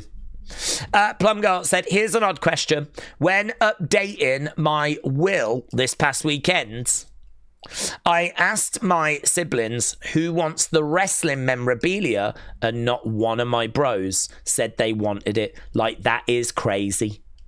Well, yes. But if they're not into wrestling, then maybe not. I mean, to be honest, my brother's got lots of, cars and bits like that, which if he was to like, would you like these? I'd be like, I'm all right, thank you. I'm all right, thank you. I'm not really into cars. Never been a car person, I've never had a love for driving. I passed my driving test out of necessity. Even now, I don't have a car because I wouldn't drive anywhere. So I'd just be paying for tax, insurance, and not actually go anywhere. Petrol, it's always got to have petrol in it. So do you know what I mean? Like, I'm just not a car. I just don't care. So for me, I can sort of understand a little if they're not really engaged with it or bothered by it. But there are people out there like that. I don't get it, but they do exist. Brian said Monday Night Raw and Tuesday NXT, Wednesday Evolution, Fries, McDonald's, Olympics, Super Bowl, UFC and all. Brian, are you okay? I feel like you started off strong and then we just completely lost our way. You said Monday Night Raw and NXT on a Tuesday. I was with you. Yeah, I thought you was going to say, my favourite shows are awesome. But then we went into McDonald's and the Olympics and the Super Bowl and UFC. And you just completely lost me, Brian. I was all at sea. Really was. But welcome all the same, my friend. Hannah said, Daze, I just stopped by to say hello. NXT is consistently good. And I hope we get another good show. Same here. Akeem said, I'll take the wrestling memorabilia. Just auction it off. Start a scholarship fund. Plum Girl said they could make a smack dollar on some of those. Well, that's on them, isn't it? That's on them. If they're not thinking big picture, that's on them. Have no fear. The other perv brother is here, said Corey. Hello, Corey. Hope you're well. Seems like people are jumping in as we're getting closer to this show. We just got 4 minutes to go. 4 minutes to go. Right. Hopefully this is going to be good. I mean, they have teased a few things tonight, so hopefully this is going to be good. Monday, Tuesday, Wednesday, I smell toast, says Rob. Tom said, personally, I don't like McDonald's. The McFlurries are nice, though. Oh, do you know what I like? Dairy Queen's Blizzards. I had one when I went, and I loved it. And it's way better than a McFlurry. You get more of it. Honestly, the sizes they do. It was like that. I think there was like this at one point. Blooming amazing. Yeah, Dairy Queen Blizzards. Honestly, I would pimp myself out for those. There'll be some in the UK that don't know what they look like, so I'm going to show you. My UK friends, I got you. Look at this. Honestly, they are. I mean, that is a decent size. That is way bigger than a McFlurry. Mixed bowl mashup, dipped strawberry cheesecake, s'mores. What the hell's that? Superman cake batter, cookie dough. What? That feels like that message I just got from Brian. There's just like random words like Superman, cake, batter, cookie dough. Cotton candy. And I don't even know what that is. Confetti cake. What's confetti cake? Is that like birthday cake? Frosted animal cookie. Ultimate cookie. Picnic peach cobbler. Peanut butter. I mean, mate, there are so many flavors. So many flavors. Look at it. Look at it. Mate, this destroys the McFlurry. The McFlurry should be embarrassed. The McFlurry should be ashamed. I want a Brad Blizzards. Yeah? That sounds dirty, doesn't it? That sounds like Brad doing something nasty to you. But I still want a Brad Blizzards. Look at this. Look, these ones are even in black and white. M&M Blizzards. Double fudge. That sounds dirty as well. Pistachio and strawberry banana. Oh my God. I want strawberry banana. I love strawberry and I love banana. So good. This is where people will be like, they're not that good or something like that. I'll be like, what? I had one. It was amazing. But we don't have Dairy Queen over here. We're not good enough. We don't deserve it. We're still being punished for the War of Independence. Right, let's go. NXT, NXT, NXT, NXT. Let's go. Daze, wait until you meet the worlds of the dirty sodas, said Plum Girl. Is that another sex thing? A dirty soda. Is that where you like pee and poop into the cup and then make someone drink it? Is that what that is? Is that what you're into, Plum Girl? I tell you what, we've got some dark, seedy, pervy people in this community, haven't we, eh? Oh, there's dirty Mountain Dew, said Akeem. No, thank you. Not for me. NXT, Ricky Saints. Plum Girl's like, totally.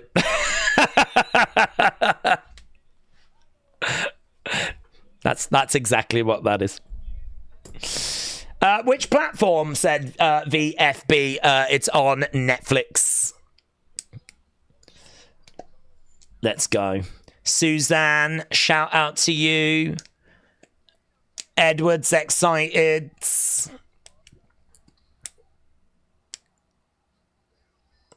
Okay, so last week we got the invasion.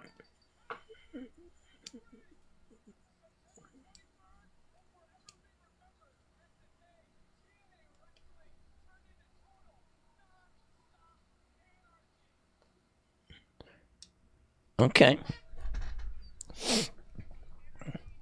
Then we're just seeing what went down at No Mercy.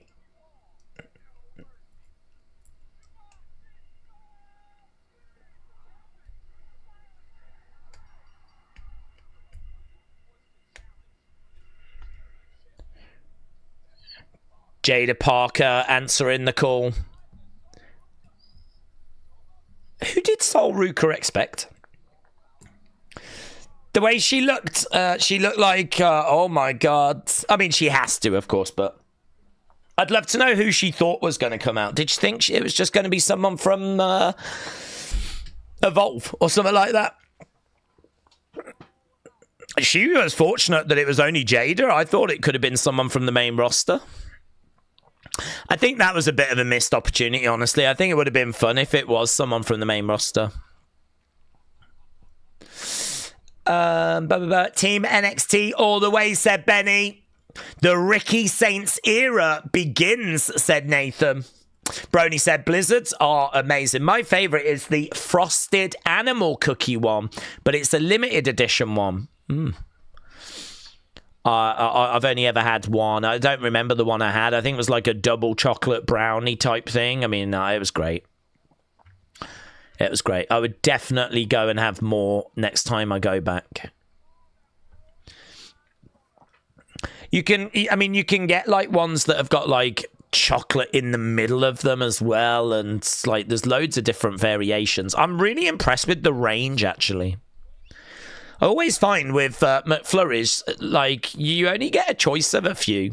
They sometimes have a special that's on, but over here it's like Smarties, Flake, and I think there's another one which I can't even remember what it is.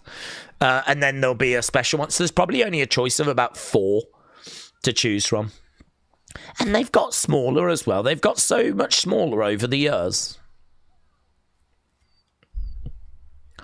But they are nice. They're still nice. There's a Mint Aero McFlurry that's nice, said Scottish Nightmare. Ah, is that like a special at the moment? That sounds like a special. But I don't, to be honest, I don't really keep up with the McDonald's menu. I probably go like to McDonald's twice a year. Daze, was it me, or did No Mercy miss a return or a debut or something? No, I think that was generally the consensus. Although, honestly, I mean, on Cage Match, it was doing better than we thought, wasn't it? I haven't seen where we are with that now. It was at 8.1 on Cage Match, but it only had 70 votes. We were waiting for it to get like a bit more. It's 8.09 now, so it's dropping. It's at 8.09. I feel pretty confident that will eventually slip into the 7s, but I don't know. It still looks like it's probably going to settle at a high-end 7, which I still think is above where I was. Right, here's Ricky. Ricky is going to start the show. We just had a big video package recapping last week. Recapping.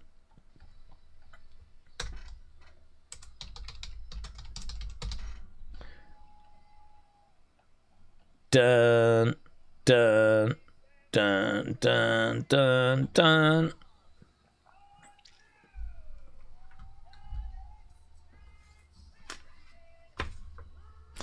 Recapping last week, recapping No Mercy.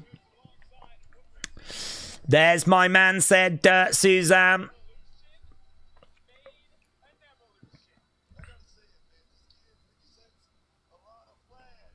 A lot of flash.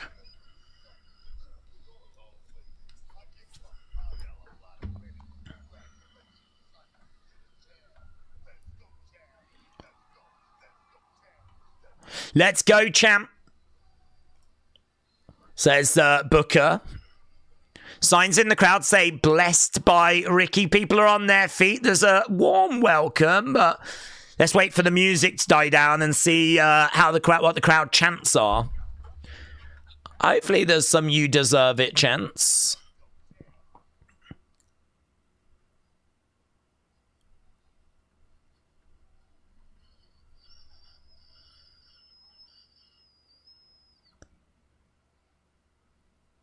There it is. There it is. I was waiting for Summit to break through. They couldn't kind of find it at first, but they found it.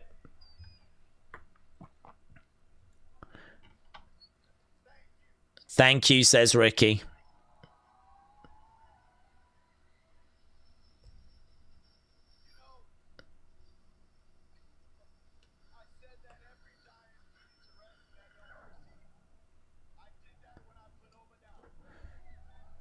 He said, I said every giant needed to rest. And I did that when I put Oba down.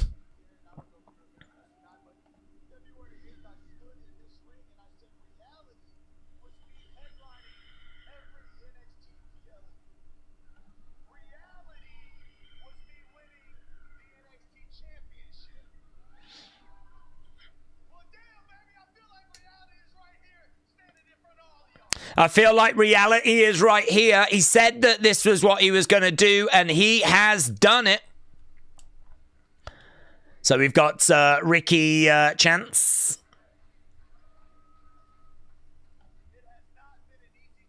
It's not been an easy journey.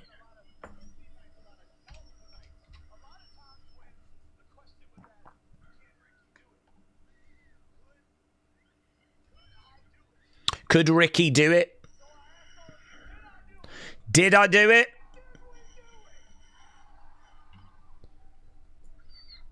Okay, pretty standard stuff at the moment.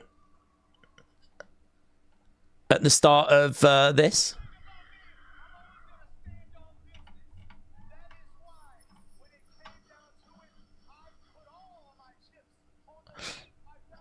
I bet on myself. I put all my chips on the line.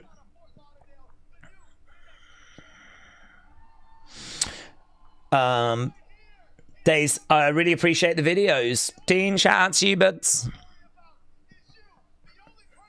Who's gonna interrupt?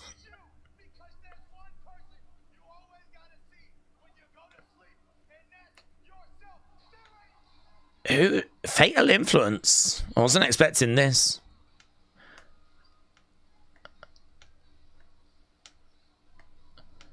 JC making her way down.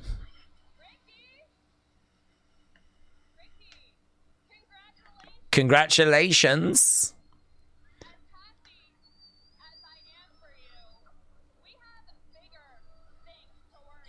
We've got bigger things to worry about. Yeah, that mystery person.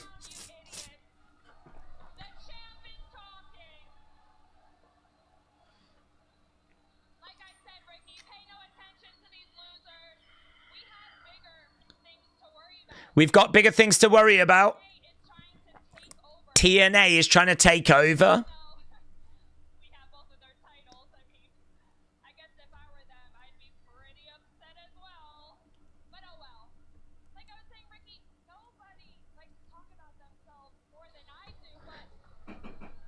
Okay, who's this?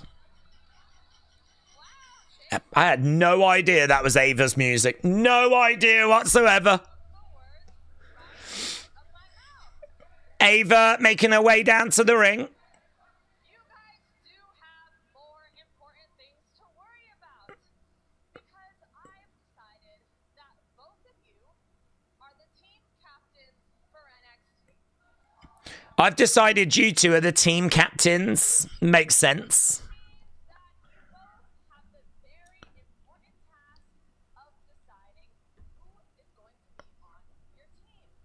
Oh, I thought Ava was deciding that. I need you both to put your pride and your differences aside because I need the best team. I need the best women and men in NXT.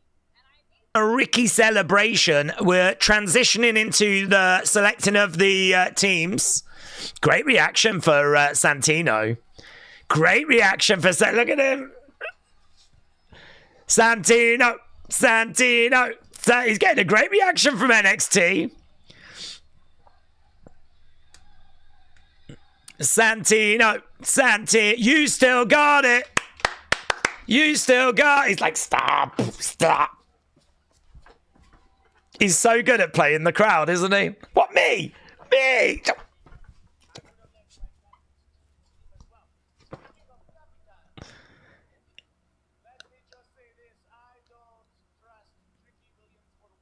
He doesn't trust Tricky Williams. How can you trust a guy with a name Tricky? It's a good point. It's a blooming good point. Mike Santana. Mike Santana is going to be the team captain. He doesn't trust Tricky Willie. Okay, Mike Santana is a good pick. I thought that they might go with Matt Cardona, but I don't feel like Matt Cardona really is Mr. TNA. He'll be on the team, I'm sure. Santana is just so cool. I agree. I like him a lot.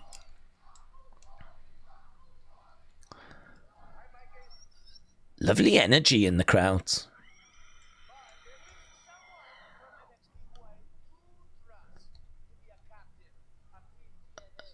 Kalani. He's going to have Kalani. No. Kalani is going to represent TNA. No.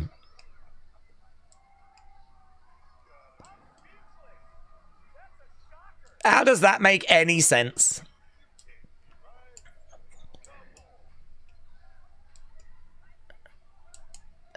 Is this allowed? Says JC.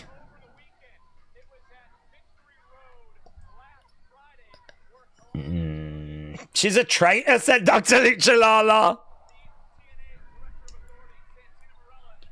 That to me just muddies the water because TNA are upset that an NXT talent has got their belt and they want to get it back off the NXT but the NXT talent's going to represent them.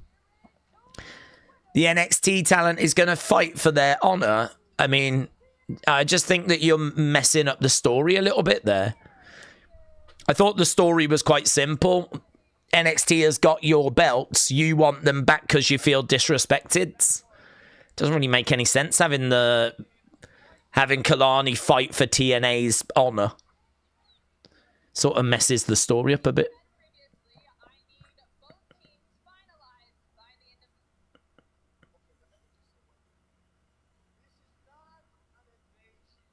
This is not an invasion.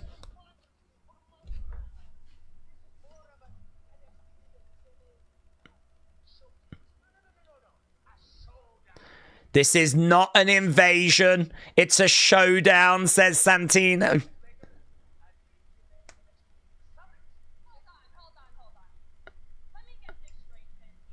So we've had to water down the invasion. Oh my God.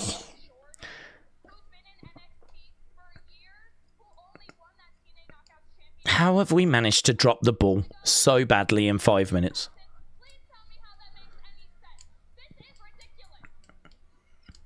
Jace is like, how does this make any sense?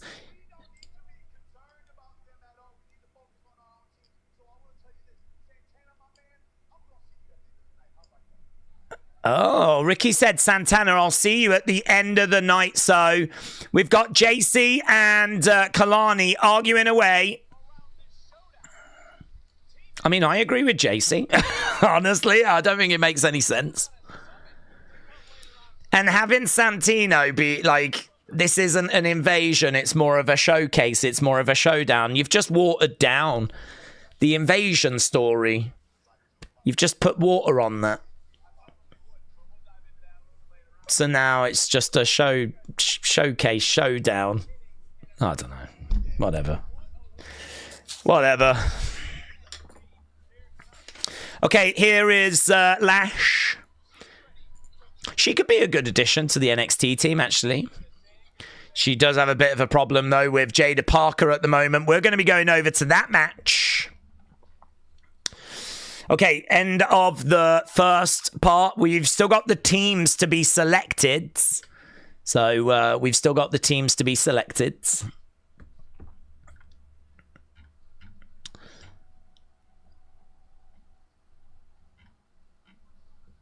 That's that was kind of a noteworthy open, wasn't it? Steve said, if I was TNA, I would be peeved that Kalani is representing them. She just won the belt and has been in NXT forever. Showdown change is stupid, says Steve. William said, everyone's going to be crying on social media. It's a win for me because I love the chaos and the bedlam. Taker said, if you was JC, who would you pick? It's a good question, that is, Bird. I do think Lash is interesting because of her size.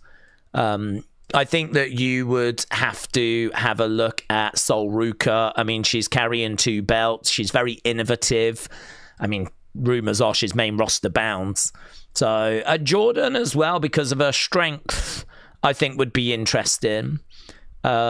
Blake Monroe, I don't know that she's really shown enough to warrant a place on the team, to be honest. She's just lost a feud with Jordan Grace. She'd be a good addition. You could absolutely put her on, but Yeah, I think I'd be looking at Lash. I'd be looking at Jordan Grace. I'd be looking at Sol Ruka. Obviously, JC has got herself. Fallon would want a place on the team, but it'd be pretty fun if you left her off and didn't put her on the team. But, yeah, I don't know. How many do you need? 5? I think this is where you could have really a lot of fun with Blake wanting on the team, Fallon wanting on the team, Jada wanting on the team. You got a few people like that are going to be around, so... Lola would want on the team. I mean, honestly, JC might say that Lola was so impressive in their match that she would like to stand with her because she knows what it's like standing against her. So maybe Lola and Lola's got great striking. Lash, Jordan, Sol, JC, Lola is not a bad team. That's not a bad team. I really thought we were going to have Kalani though, but... I don't know. Perhaps the feeling is the TNA women's division is not that strong, or I don't know. It took a turn I was not expecting. Do you remember the WCW ECW got muddled with the addition of Stone Colds? Yeah, but do you know why they did that? They did that because we did not have enough WCW talent to make a good enough team. I think, well, do you know what?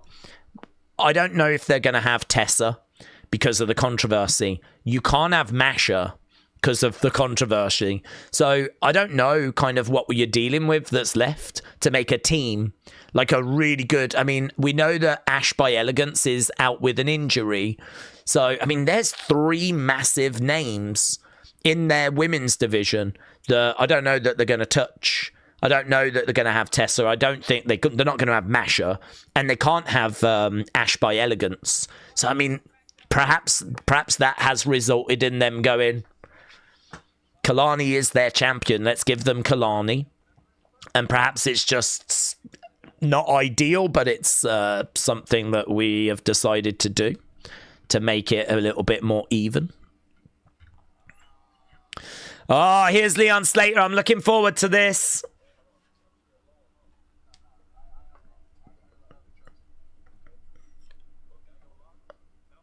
Banff Glory. That could be a movie.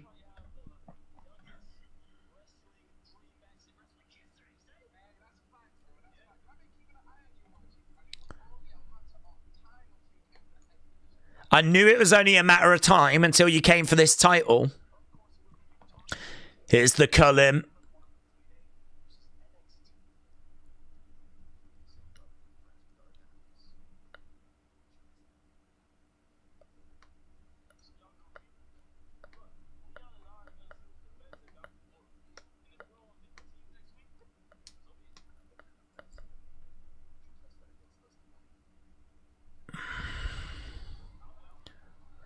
Okay, so it looks like we're going to get a tag match. Javon and Leon teaming together will be sick. Lyra?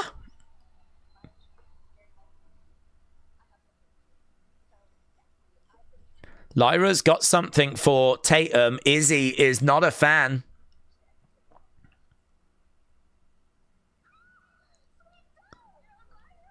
It's a Lyra doll.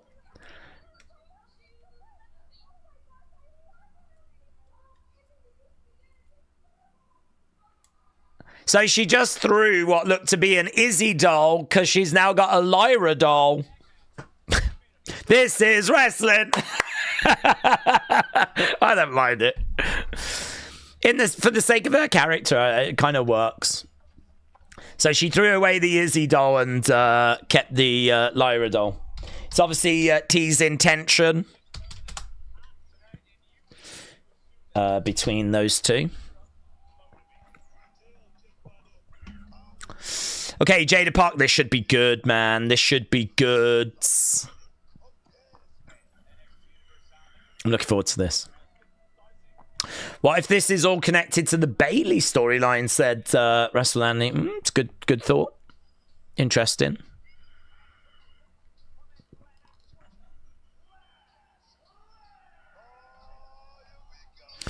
Okay, Lash Legend gets in there, grabs a hold of Jada, smashes her in the corner.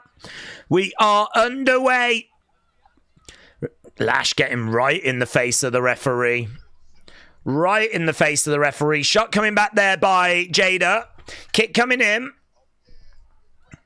Oh, down goes Jada.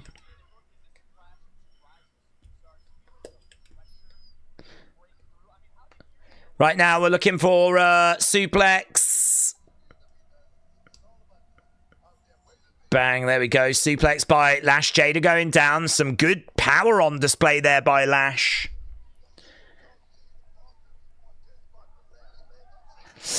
Right. Where do I get that Lyra doll, said Casey. It was one of a kind. It was made by Lyra. So it'll probably be on WWE Shop by tomorrow. Jada in that big right hand there by Lash. These two had such a fun match not that long ago. Really enjoyed it.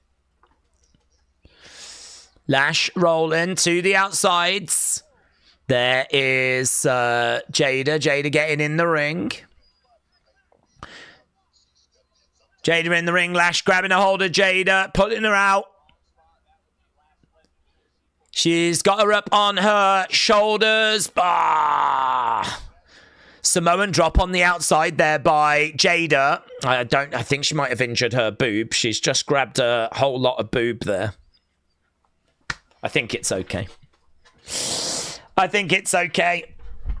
Dutch Leech Lala said, when was the last time we saw the Women's North American Championship defended? It feels like it's been a minute. I don't know, actually, that's a good question. Sol Ruka has got it. She defended the Speed Championship recently. I mean, it is due. Let's have a look. She might have defended it on a house show. Probably at a live event, but they don't really count, do they? Right, I think we're at commercial break at the moment as Jada is in control.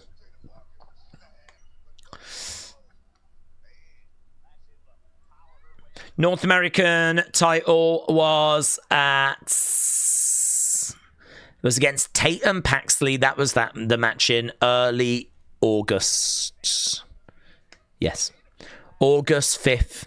Obviously, that was the match where Izzy was trying to help Tatum get the victory. Sol Ruka, Tatum Paxley. So they did that match on the 5th of August. And then 4 days later, she defended the title against Lainey Reed at a house show. House show doesn't really count. But, yeah, I mean, we are coming up to nearly 2 months since she last defended that belt. Pushes Jada back. Jada coming over. Daze, did you see Tony is at NXT on October 10th? I hope we find out what happened to him. Oh, no. I've not seen that. So, October 10th. So, what's that? A live event, is it? I wonder what gimmick he'll be doing. Right now, we got Lash on the outside of the ring. Jada getting hurled into the corner. Oh, you can see the showdown graphic. So, the showdown graphic is the same as the invasion graphic, but the W for show is red and has been enlarged. So, you can actually see it in the entranceway. That'll be everywhere. As soon as people have seen the logo, it's in the entranceway at the moment. So it says Showdown, same font, but the W is red and bigger, just like the V was for the Invasion. Scottish Nightmare said they really did change it. They really did change it. What Santino said, so this was the excuse that they gave, and of course it's just an excuse. He said, this is not an invasion. We've been working together wonderfully for a month now. Well, for months now. This is more of an NXT-TNA showcase. No, a showdown. A showdown between TNA and NXT. So that's how he worded it. Right now, we've got a backbreaker there by Lash. 1, 2. Kick out.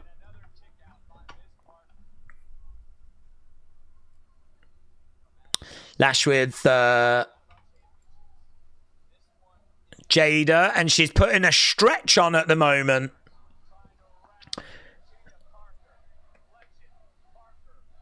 Jada trying to get back up to the feet. Jaco said, I think we know why they changed it. Yes. Okay, here we are then, back from commercial break.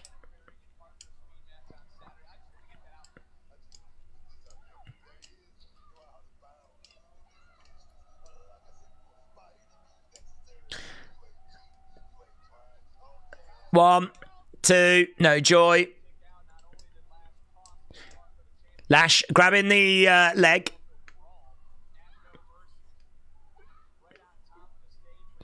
Turning over Jada. Single leg Boston Crab. That's nice. Single leg Boston Crab is nice. I wish Jada was selling a little bit more, though. She's not massively selling at the moment. Single leg Boston Crab. Jada trying to get over by the ropes. She's trying to reach over. She gets to the rope. There we go. Bit of selling. She drags Jada back into the middle. Against the ropes. Big splash as Jada moves out the way. Splash there by Lash. Jada getting up to her feet against the ropes. And nice. There is Santana. He's talking to Leon Slater. There's Santina as well.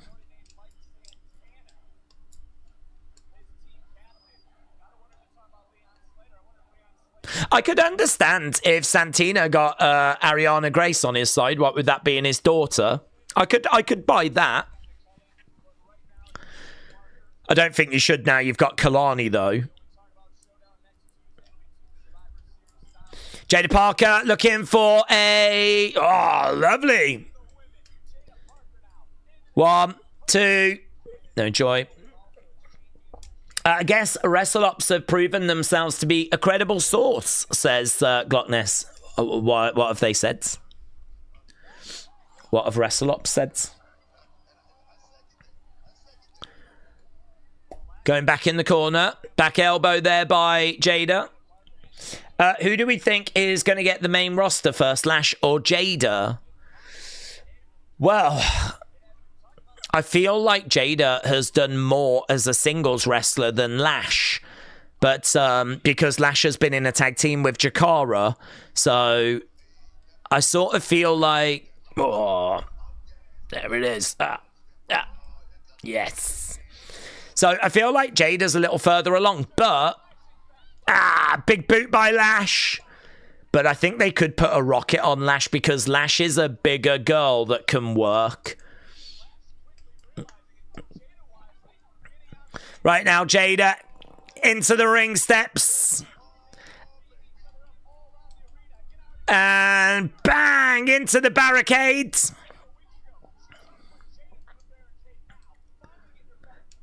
Back in the ring, we've got Lash. Lash grabbing... oh, yeah, this finish of hers. No, reversed. Lash goes over against the ropes. Jada over the other side. Hip attack. 1, 2, 3. Jada actually gets it. It was a little bit sloppy on the pin. Jada was kind of down. She had to, like, readjust.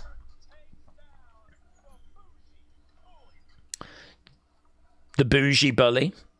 The right person won, said Brony. Well, Lash was doing really well on the outsides. She was very much in control, chucking Jada around. I think it's a bit of a slightly strange finish, to be honest with you. I mean, she just threw her against the ropes, hit her with that hip attack.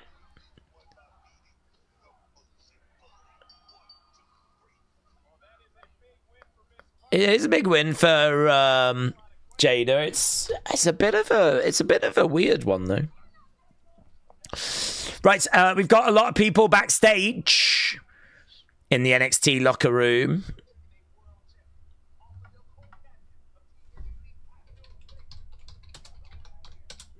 It's true.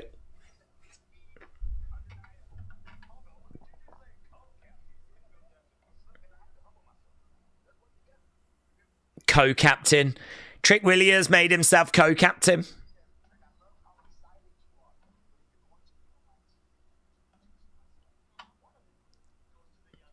Young OG's going to be on the team.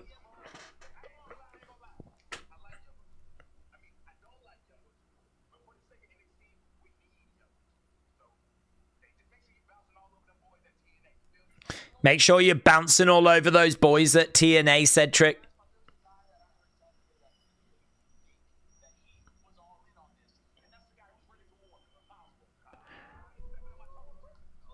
Miles Bourne is maybe going to take that spot. Lexis King can't be thrilled about that.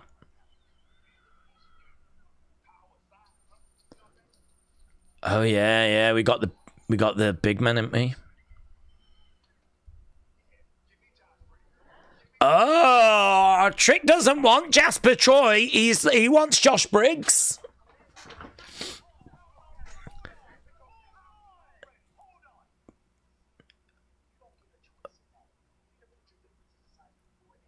So we got Ricky, we've got Javon, we got Trick, Miles is around.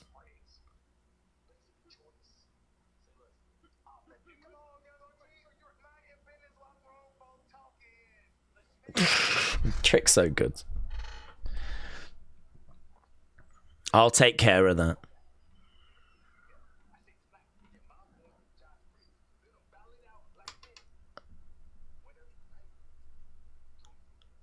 Oh, Miles Bourne against Josh Briggs. Miles Bourne, Josh Briggs. Winner of that will join the team. We've got to surely have a spot for Ober, haven't we? Unless he's done. I mean, maybe he's just done. Perhaps he's not with NXT anymore.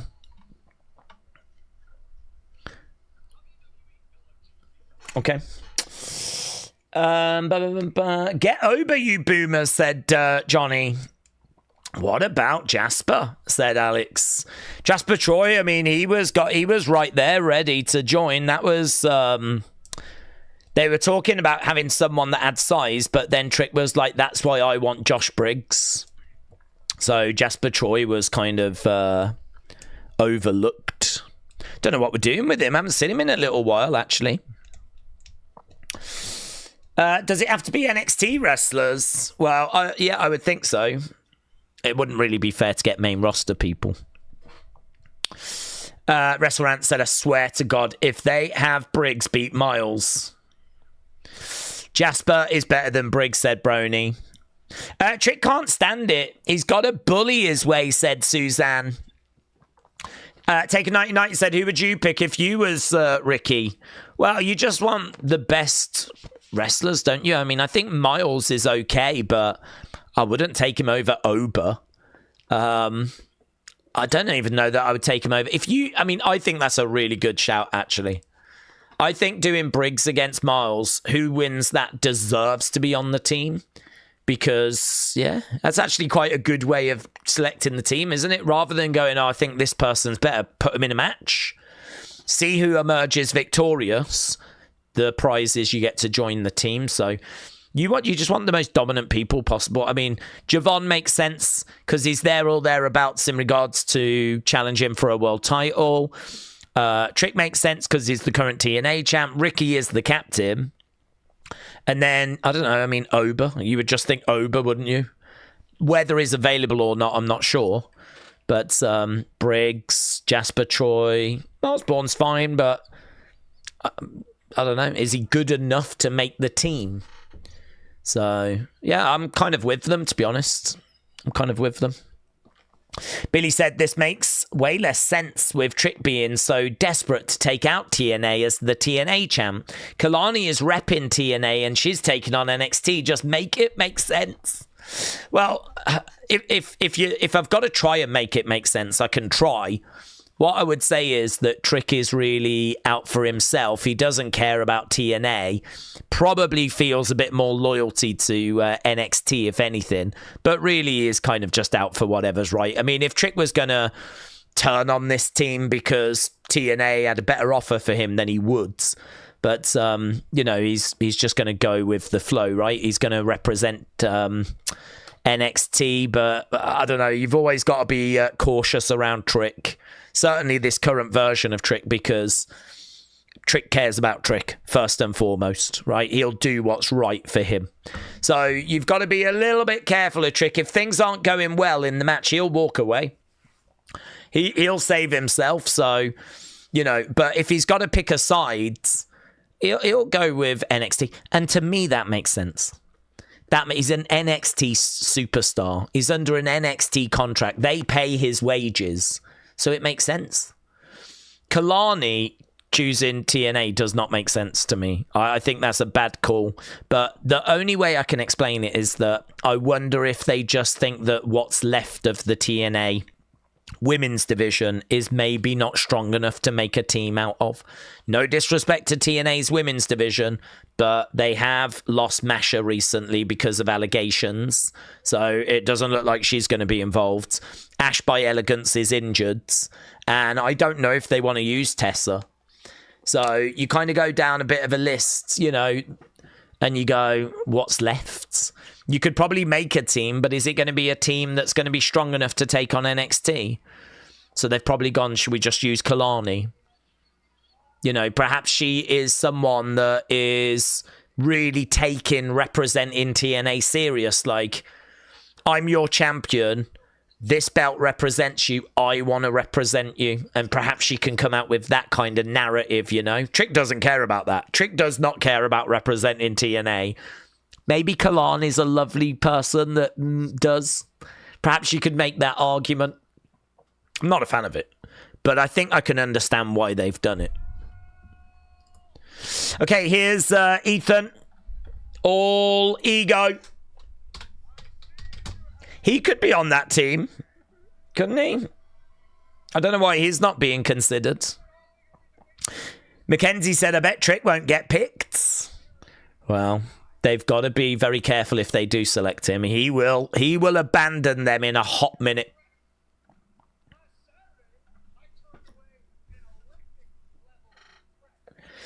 Ethan says he turned away an Olympic level threat.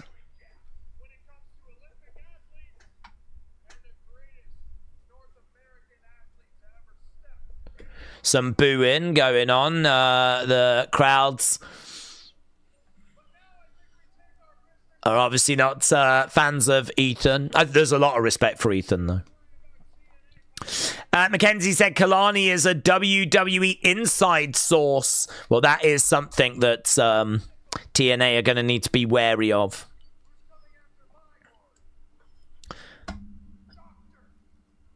Oh, right, yeah, he's in a thing with Dr. Wagner. He's doing something with AAA at the moment, isn't he? I forgot about that. Swerve Show, shout out to you, my friends. Hope you're well.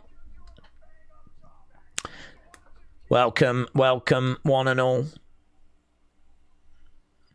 Okay, is this Wagner Jr.? Because a vehicle has arrived and someone is stepping out. Smile on the face of Ethan. Okay. So the car has just pulled up. The music hits. Oh. Oh, Mustafa Ali. Well, perhaps they are going to add an extra match then. Perhaps Ethan against Mustafa Ali is going to be added to Showdown, Showcase, not Invasion. I had no idea who it was. I didn't know his music.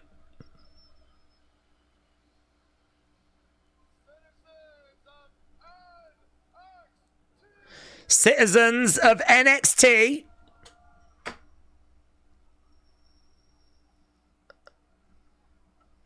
There's a slight welcome back chant. It's not really gaining much voice, but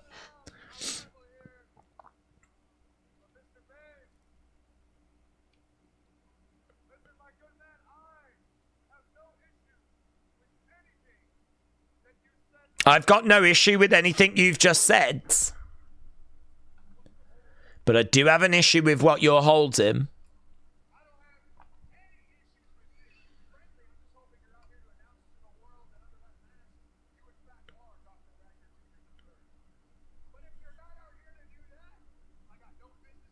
I got no business with you, says Ethan.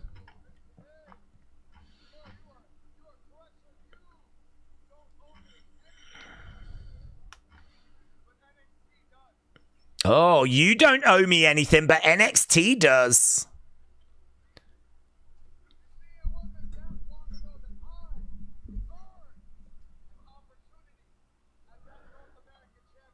I earned an opportunity for that North American Championship.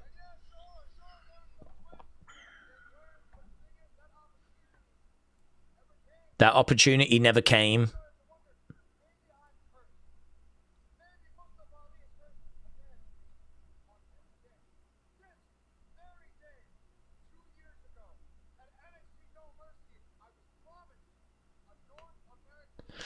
Two years ago, I was promised a North American Championship.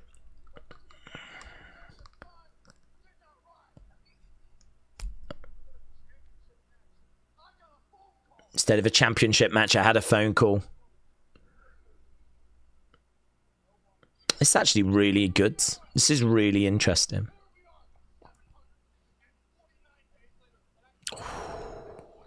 $749 days later, he is still waiting. Wow. That's actually really good. He was promised a championship opportunity, and it's been over 749 days later. Well, I think we can all say that we're down for seeing that now.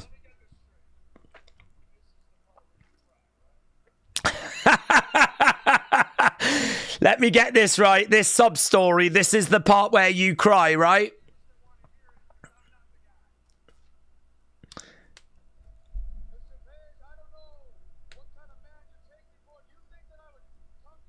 It's pretty fun how he keeps calling him Mr. Page. I'm not going to cry. I'm going to politic for it.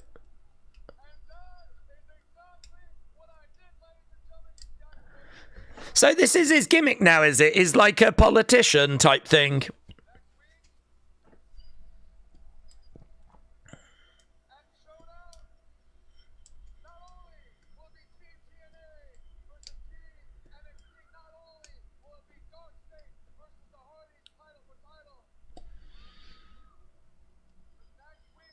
Okay, so we are adding Ethan in there as well. Mustafa got a life and returned in time for Brock coming back. Get a life, kid. He got a life. You're right, he took Brock's advice. Love that for him. Well, do you know what? I think they did a fantastic job there. I think they did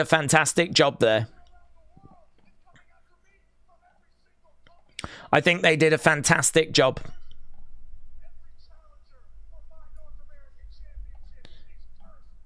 Because it does make me want to see that match. I don't think Mustafa wins.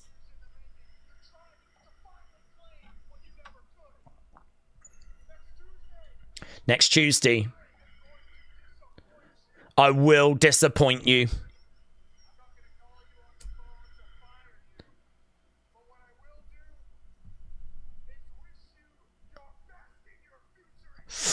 I will wish you the best in your future endeavors. Dropkick there by Mustafa. Ethan goes to the outsides. Little taster. Ethan just grabs his belt. Mustafa is going to win next week, said King. Next week, Ego versus Ali. Paige is funny for that, said Opala. Okay, we're backstage. We got Kendall. We got some Kendall.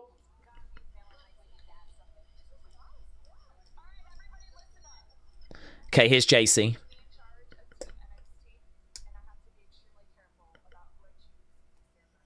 Yeah. Surely she doesn't pick Fallon. Soul. Oh, there's Thea Hale. I haven't seen Thea Hale in a hot minute.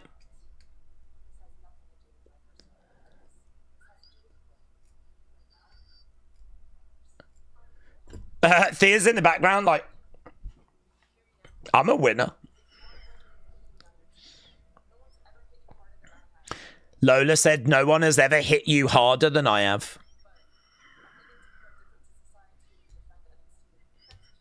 Get Ren on there as well.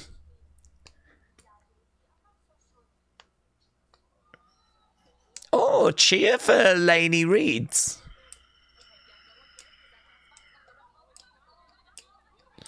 There's Thea.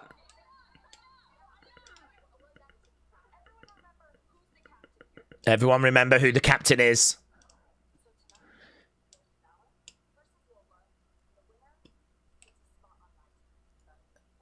God, if I was Fallon, I would not be thrilled. Fallon, Lola, for a spot on the team.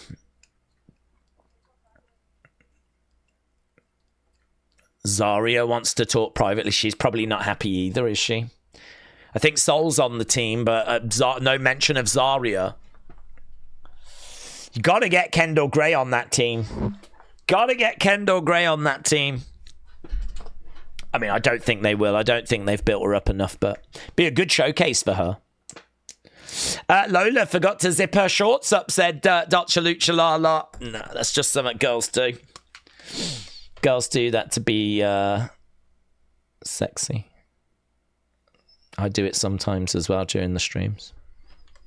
To be sexy. For the exact same reason. I get where she's coming from.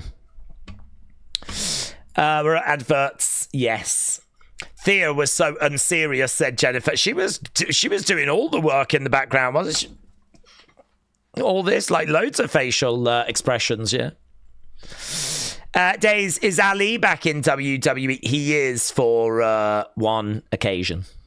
James said it's too soon for Kendall. You're probably right.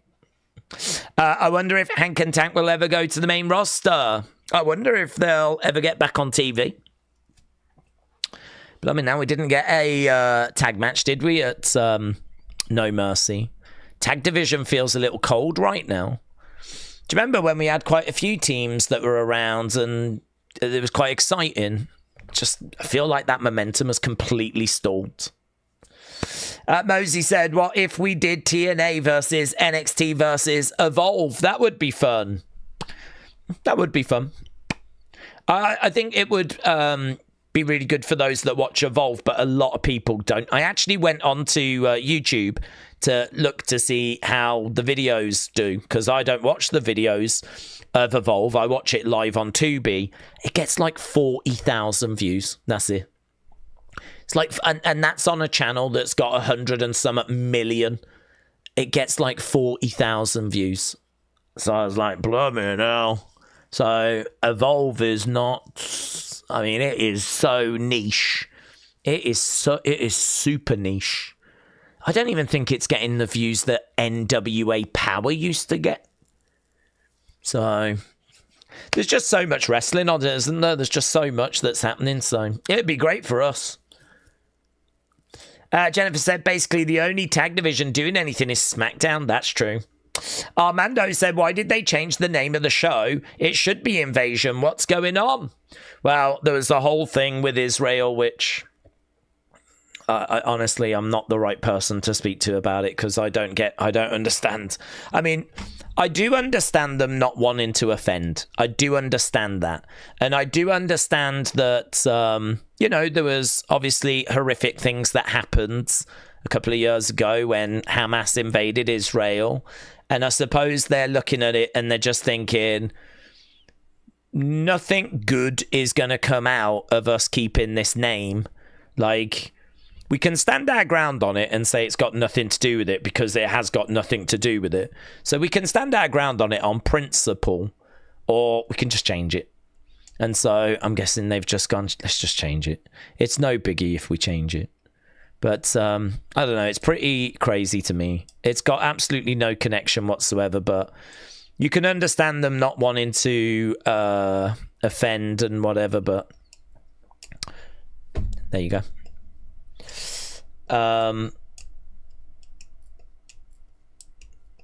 But Evolve is like 3rd or 4th division. To go down there is the conference, said Neil. WWE not wanting to offend is hilarious considering the deal they made the other week, said Alex. Nathan said Tubi also has... Wow! Yeah, there's so much good stuff on Tubi, I know.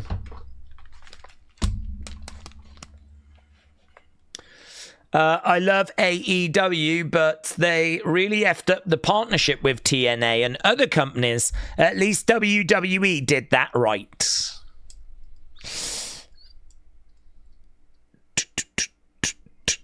Looking at the Hardys, we're back from commercial break.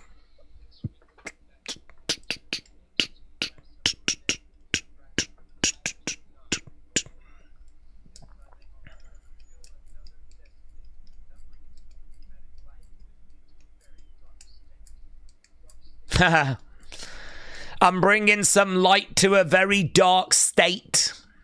So we've got a Hardy Boy promo. It's not in the ring. They've just sent a video in.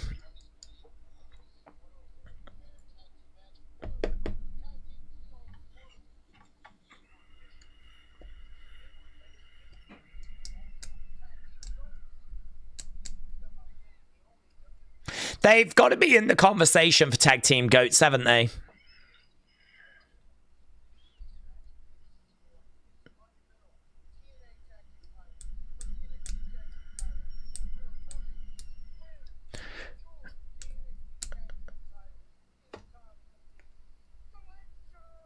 It's time for the deletion of Dark State. Dark State, Hardy Boys, next Tuesday. My guys, the Hardys. I love Jeff said wrestle rants. I don't think the Hardys even need a hype package. Here's Miles Bourne. I like the fact that they are doing these matches, you know, because it does make sense. Rather than just selecting the teams and just, you know, going with like who you've selected, it does make sense to be like, oh, I don't know. Should we go with this person or should we go with this person? Like, it does make sense to have to choose between a couple of people. So, yeah, put them in matches, man. Okay, NXT Live is going to be in Columbus, going to be in Detroit, going to be in Cleveland. That is next Thursday, next Friday, and next Saturday. So NXT is on the road. Announce some UK dates, you cowards. You absolute cowards. Come back over to the UK.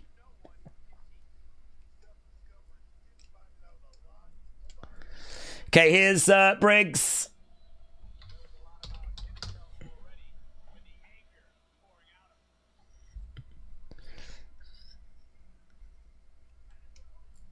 I'm not sure about the school.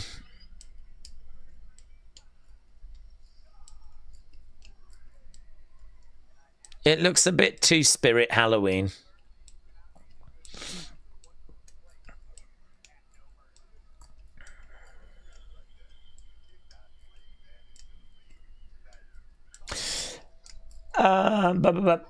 Briggs looking like he ran through Spirit Halloween said, right, I agree. I think it works a little better when it's darker, maybe, and you can just see bits of it, you know? It might work a bit better there, but in this kind of light, you go... What's that? I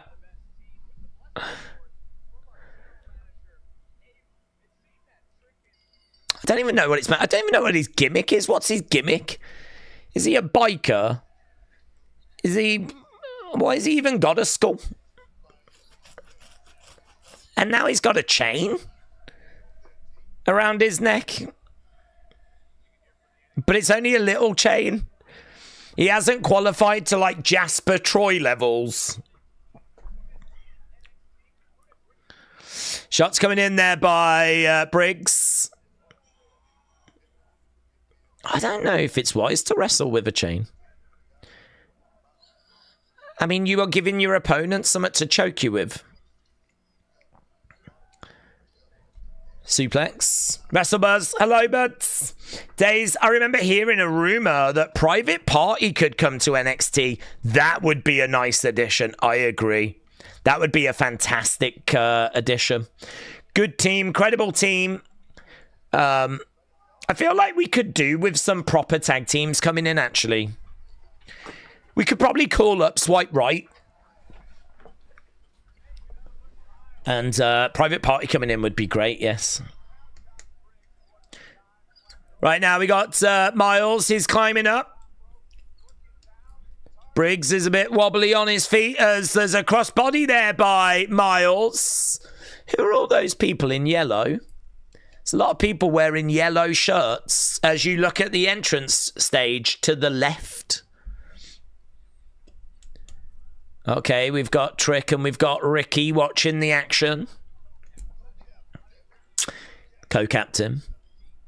There's a few yellow shirts you can see for Ricky, but I don't think they were all wearing Ricky shirts. Looks like they're maybe on a school trip or something. Kick coming in by Briggs. Briggs in control. The only good thing about AEW is their match ratings, and that still doesn't get them over the edge, said Mosey. James said, I'd rather have the righteous. Oh, I'll take them both.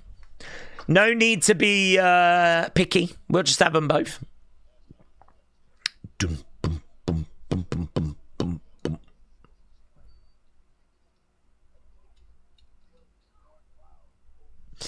People are saying that the Hardys cut that segment in Kai Cenat's house. I don't know how people know. Perhaps they just recognise the backgrounds.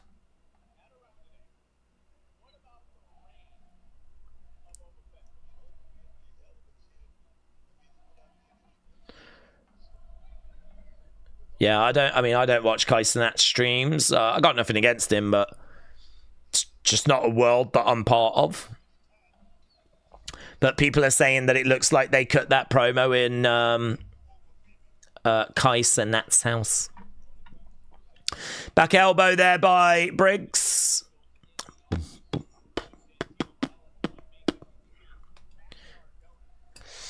They did a whole 45-minute stream. I did see some, got sent some clips from that. Right now, we got Miles being thrown across the ring, but he gets up on his feet. So Miles was hurled. He gets immediately back up. He's like, Nana. Against the ropes goes Briggs over the other side. Bourne jumps over. Crossbody. Right now, he's looking to pick him up and drive him down. Going for the cover. 1, 2. Oh, kicks out. Miles against Briggs. What are the crowd saying? I don't know. It was one of those. Dun-dun, dun-dun-dun, dun-dun, dun-dun-dun. That's how it sounded. Jeremy said, I love the chant. What was the chant? Was it Briggs go away? Briggs go away. Briggs will probably end up in Evolve, said G Doggy Dog. That's where Brooks is. Brooks is there. They could easily call up Swipe Right to NXT and have them around Ethan. Yeah, I thought that worked really well. I agree. They were good backup for him. I agree. Noel said, do we think WWE use AI for making WWE more brighter, high-def sound effects, colourful, bright? No. I don't think they use AI for stuff like that. They might use AI to make a few graphics, but I don't think they're using AI to make it more colourful, like brighter, or anything like sound effects, no. Where's Daze? How you doing? I'm doing good. Do you think Joe Hendry needs a gimmick change? His current one is getting stale. I am really... It's a great question, Wes, and I hope you're well. I've always kind of not struggled with his gimmick, but just never really connected to it. So to me, it's not been something that I've been interested in for, well, ever. So it's hard for me to know kind of where people are with it. I don't know.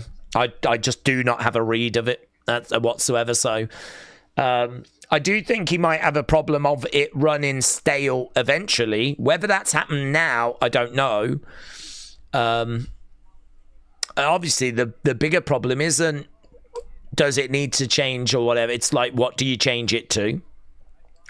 If it does need to change, what do you change it to? I mean, that's going to be the hardest thing, isn't it? So, but I mean, he's been doing the turnaround thing for a while. You know, say his name, he appears. He's been doing that for a while. They've kind of dug into that a bit more, actually, though, with him coming out of a fridge and being a racing car driver. So I don't know. I don't know where people are with it. We can do a poll if you want. Might as well. See what people think. Does Joe Hendry need a gimmick change? Let's see what the community think. My answer is I don't know. I don't like sitting on the fence, but on this one I can't answer because to me I've never been keen on it. So to me I would have changed it ages ago, but undeniably it has been working. Daze, it's amazing how much the name change has taken away the aura and the coolness of the event. Showdown really has watered it down a bit. Well, look, they're doing what they think is right for them, and that's fine. You know, I'm not down on WWE doing what they think is right for their business. They will always do that if they genuinely think this is something they needed to do, considering what they're seeing and, you know, what's being said. Then, well, okay, fine. I don't. I think it's a nonsense, but I'm not in their position, am I? It's easy for me to sit here and say that. Someone's made this call. Miles on the outside. Forearm shot coming in. Macarai said, do we think Ricky actually lets Trick on the team? Or is he going to turn around and say, I've got 4 people and you're not one of them? I don't know. I don't think that would be a babyface thing to do, would it really? He could do that, but it'd be I don't know. I feel like if you want the strongest team possible, you're going to put Trick on it. And certainly if he wants to be on it. I know you can't massively trust him. Certainly if it's going wrong, but you don't expect it to go wrong, do you? I think he'll be on.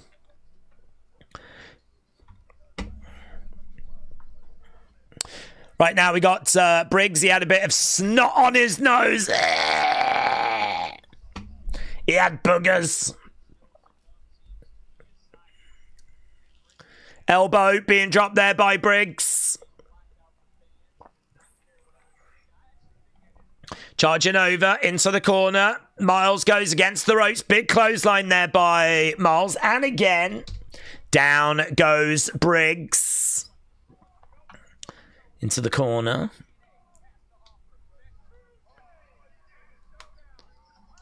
One, two. What's this?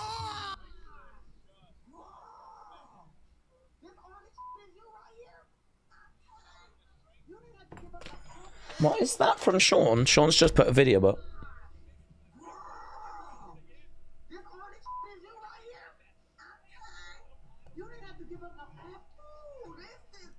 I don't even understand what this is. Sean has put a video up saying, I swear I'm Team NXT. Don't believe everything you see in the parking lot. It's just got him sat in the car with some sound.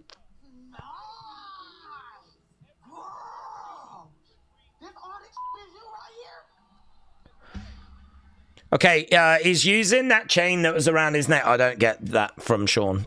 If someone looks at the video Sean put up, you'll have to explain it to me. Matt Cardona's here. He's going to stop Briggs from using that chain.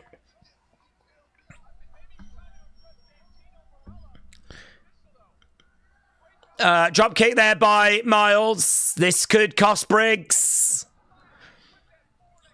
Why did he get involved? I don't really understand. 2, 3. I don't really understand why he got involved.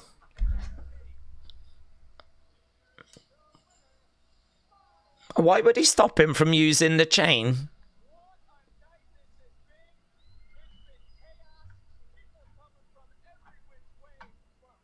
Well, Miles has won. And that is, I wonder if that chain was only there for this part of the match or if he'll be wearing it on a regular basis.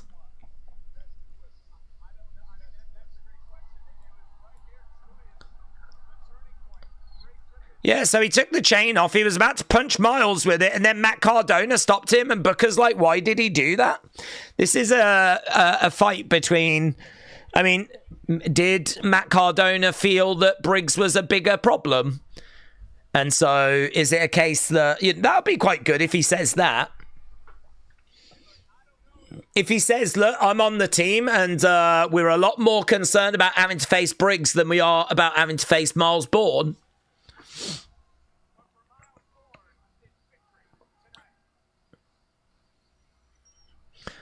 Okay, so Miles, Javon, Trick, and Ricky. That is Team NXT. Team TNA is just Santana at the moment. So we've got 4 of the 5 members. We're backstage. There's Kalani. You explain yourself. You explain yourself, young lady.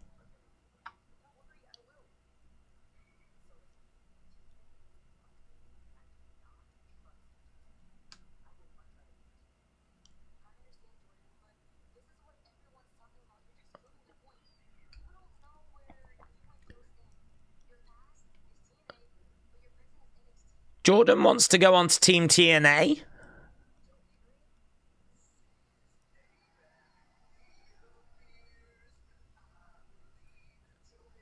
Why would you put Jordan onto the TNA team?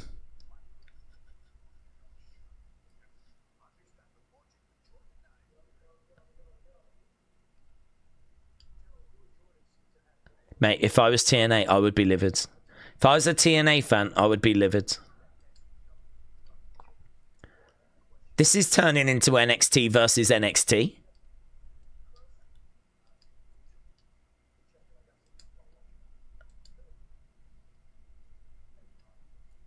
I got some people I want you to meet.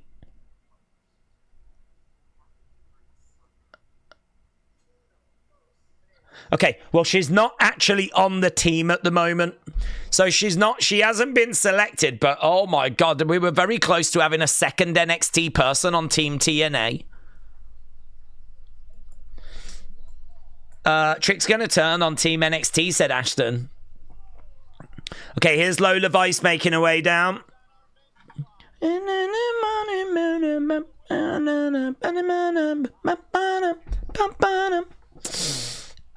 Is Kalani confused? Well, we're all confused. I'm confused.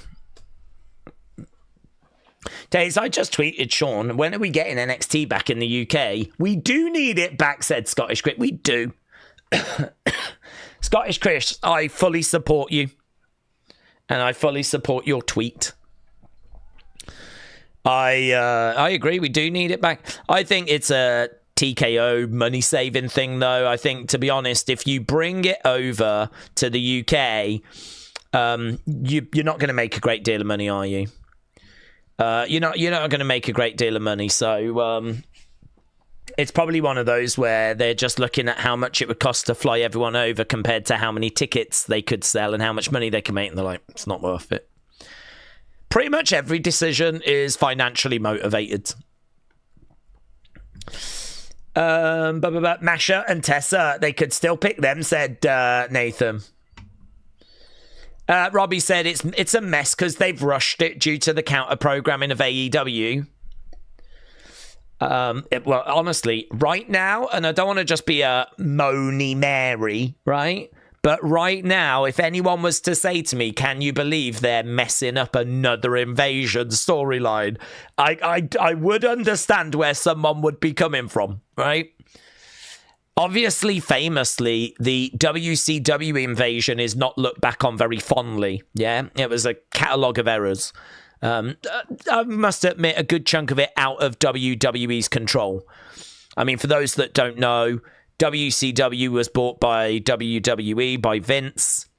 We then got a lot of their wrestlers, but a lot of the wrestlers were actually not being paid by WCW. I think they were being paid by Turner directly.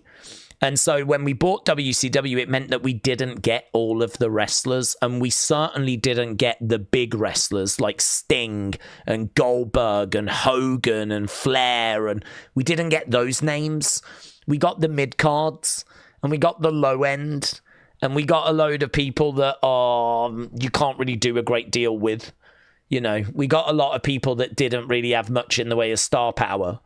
And so what they started to do is they started to have some WWE wrestlers represent WCW, and we got ECW involved, and we just did whatever we could to try and make that team as interesting as possible, really.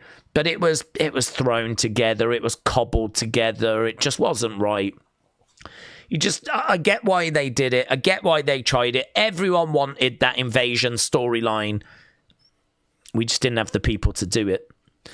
And then you kind of fast forward and you're like, nah, this will be better. How can you get this one wrong?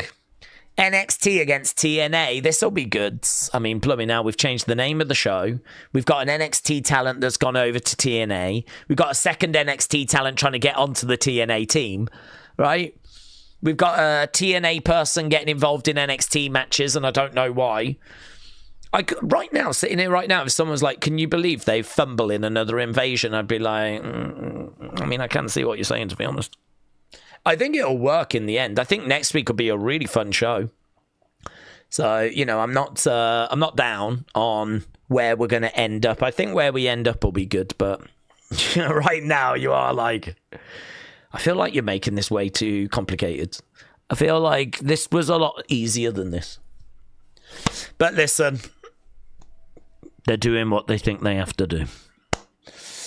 Steve said, this is making the TNA partnership seem a bit lopsided. If you put NXT stars and Mike Santana, TNA wrestlers should be upset. I agree. I think TNA fans should be upset.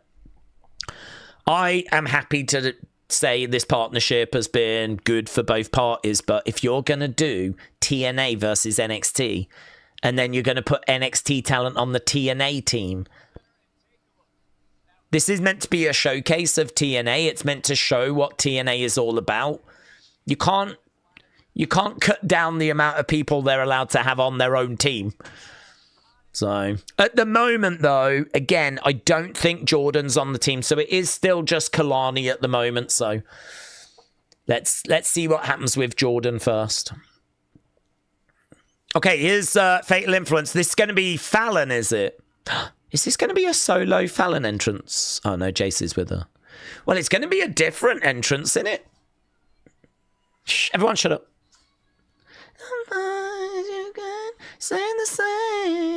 I do like Fallon when she's in her entrance coat. Yeah, looks good on you. Okay, so it's very rare that we get a Fallon entrance for a solo match. Jacket thrown at the camera. There's JC. And Fallon does... We get this, don't we? No, none of that anymore. Just feels like something's missing, doesn't it? Oh, there it is. I didn't think she was going to do it. But she did it. Fallon in the front. JC standing just behind. Are we going to see that masked person again?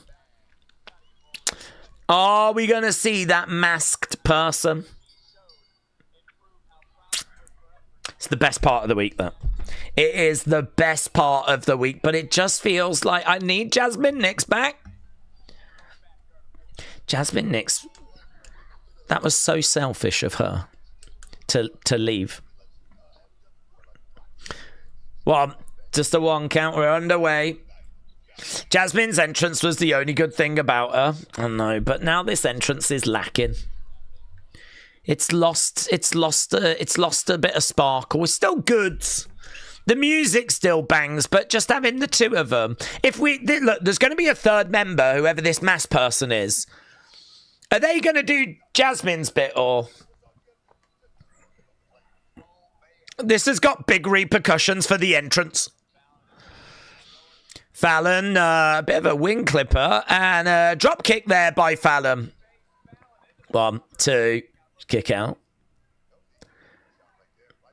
That was an equilibrium shot. Against the ropes over the other side. Big kick coming in. Fallon down, grabbing a leg. Another big boot coming in there by Lola. Another kick coming in.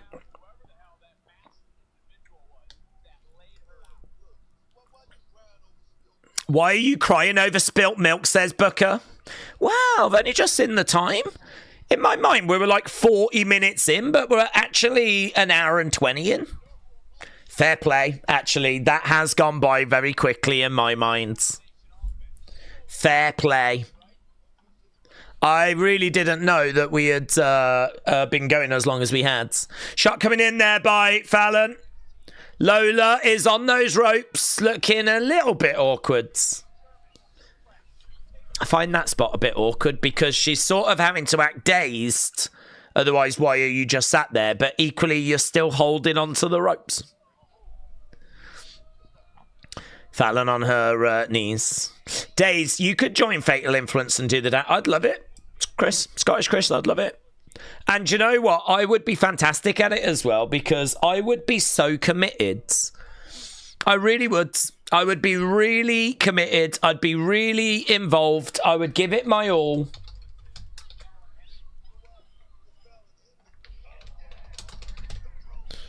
I think it'd be one of those where people would be like, I don't know why they're doing it, but fair play.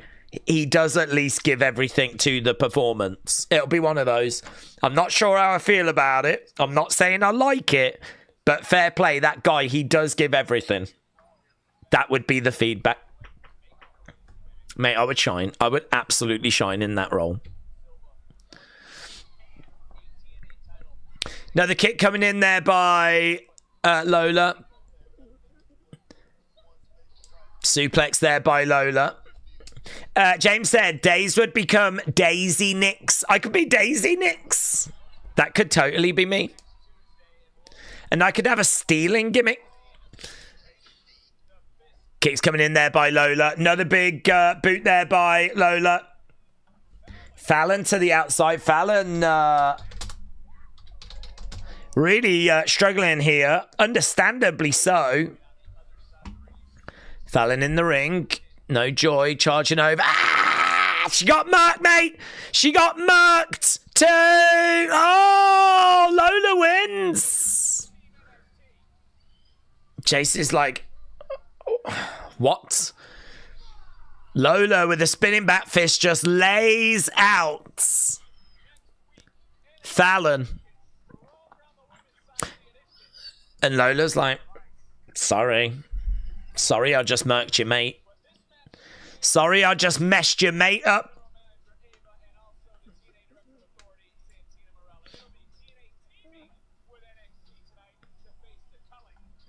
Okay, we got the Cullen again. Leon Slater and Javon Evans in a tag team. Oh my God, put it in my veins. Put it straight into my veins. Daze, how is WWE trying to compete with AEW when NXT is always on the Tuesday? How are they trying to compete with them? Well, they are trying to compete with... well, I don't know if they're trying to compete with AEW. AEW are trying to compete with WWE, aren't they? I mean, WWE are the standard. They are the ones that get the views. So AEW is trying to obviously show that they're the biggest promotion. They would love to be number one. So, you know, they're putting on shows and, you know, it's all to do with ratings. And then, of course, when it comes to the premium live events, this is where we've seen WWE trying to counter-program AEW. So there is a war. You could say that both sides are trying to compete against each other in a ratings battle. But, you know, people compare what NXT does on a Tuesday to what Dynamite does on a Wednesday. I would rather have another PLE back instead of Crown Jewel, said Dr. Luchalala. The tweet I've sent, I've tagged you in, said Scottish Chris. Thank you, Scottish Chris. I when I get to it, I will leave a like. Out the gate with a HR, insane. What does that mean? From Jade. What happened? Don't worry, Jade. We're going to drop them. Jade, are you mad? I saw that match. How are you holding? Out the gate with a HR. What's that mean? Jada's just tweeted, out the gate with a HR, insane. Is that something to do with football? Am I missing something to do with football?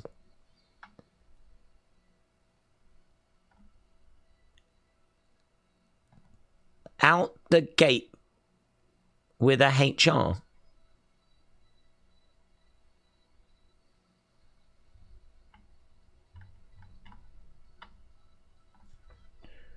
It's baseball, home run. Oh, okay.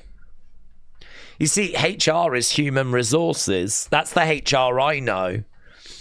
So her saying out the gate with HR, it felt like it was human resources connected, which is obviously very interesting. So, okay, it was sport. Jade! My God! Stop tweeting out about non-wrestling things on your account. Well, there's a lot of people in the comments going, what's wrong, mother? Mother, what's wrong? She's just there celebrating a home run.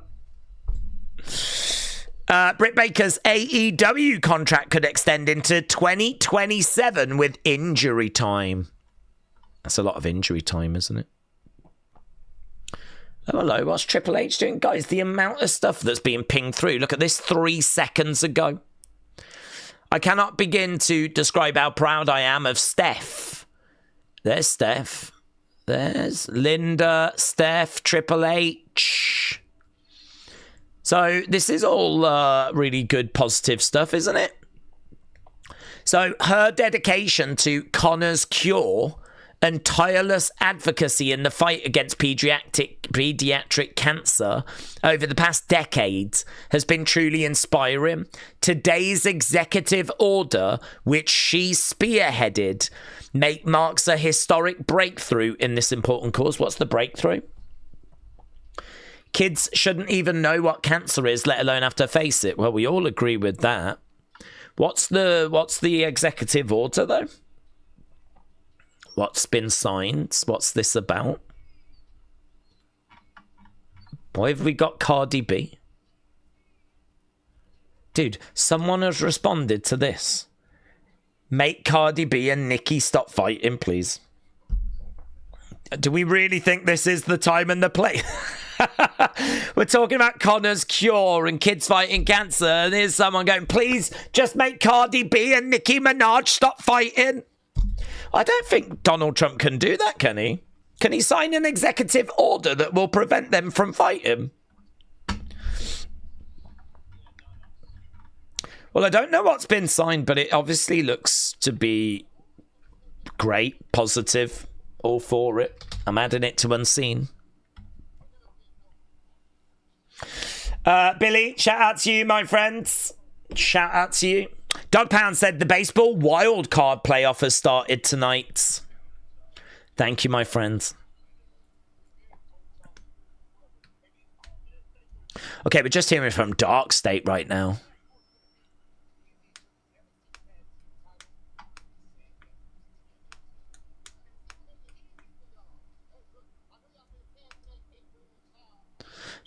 I know you guys have been tag champs 8 million times.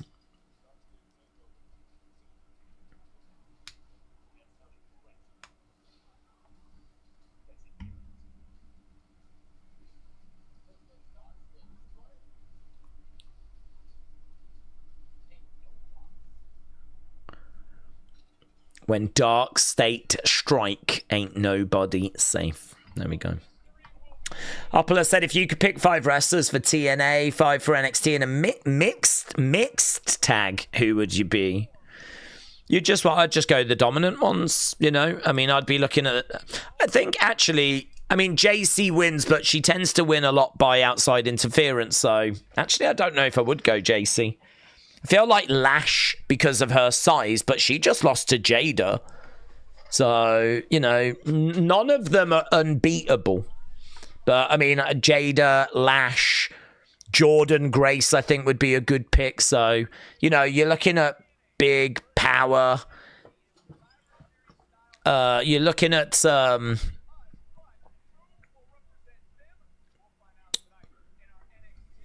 if you do it mixed, I'd probably have 3 guys, 2 girls.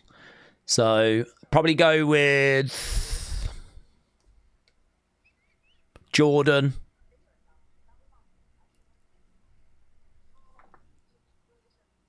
I'd probably go Jordan and Lash, actually, for the 2 girls. Here's Lainey.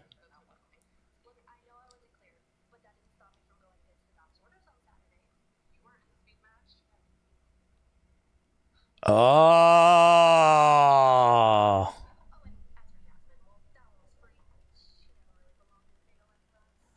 So she attacked Jasmine as well? So she's just basically told JC she was the masked attacker. And she's also said the Jasmine attack was free. She never belonged. So we thought it was Lainey. It had kind of been spoiled it was Lainey. But yeah, not only did we just find that out, there was no big tease or anything, but she also just confirmed she took out Jasmine as well. So the mystery person has been revealed, and it was the person we thought it was going to be. Javon in the ring.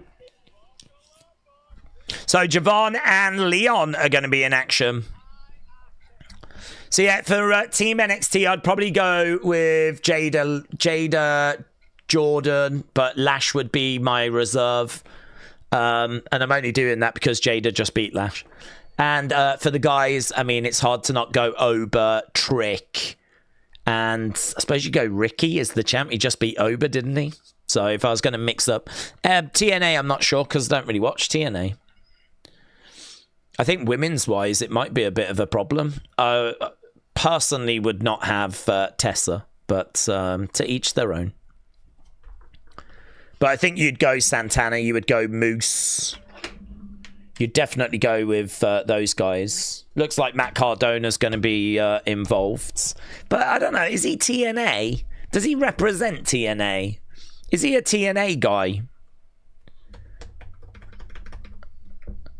Women's-wise, I mean, you got Indy. I don't know how good she is.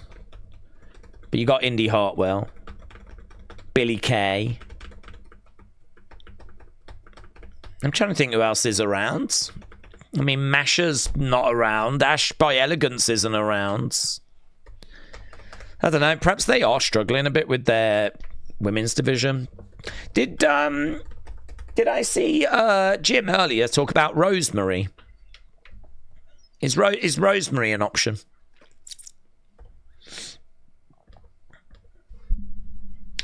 V85 said, I've tagged you in a picture of that Lyra doll. Thank you, my friends.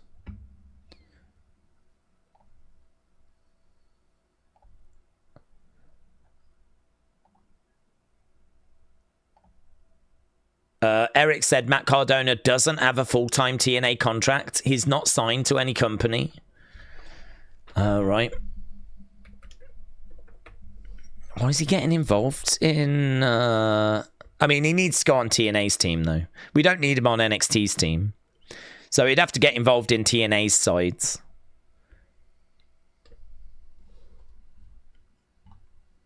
Days, we need Dark State against the Wyatts, said Taker 1990.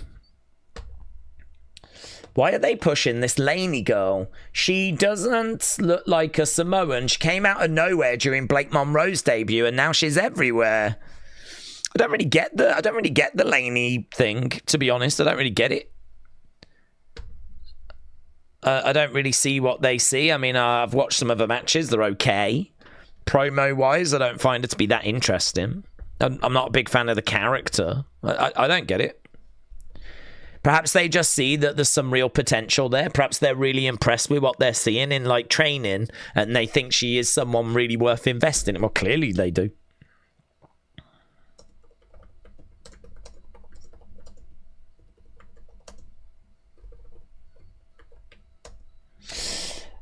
Lainey is terrible. She gets on my nerves, said Austin. Wyatt's Dark State would sell out stadiums, not, said Austin. Ooh, Austin, you're a bit feisty today. Daze, what's to stop WWE asking Masha and Tessa? They brought Brock back. Well, that is true. I'm not saying anything is stopping them from doing it. So... I mean, I don't know that there is anything to stop them from doing it, but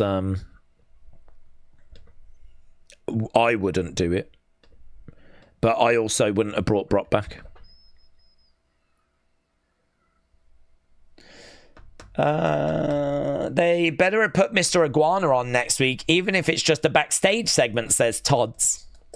Big Time said, I usually praise NXT a lot, but tonight's episode has got me pulling my hair and being peeved at how badly they are fumbling this angle.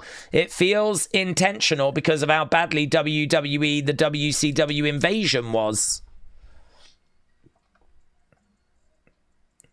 Here's Leon. I can understand people with that perspective. I can understand others that are still into it, though. Okay, I've only ever seen this guy once, and he was incredible. And hence why I'm really excited to see him against Javon, and hence why I'm really excited to see him now.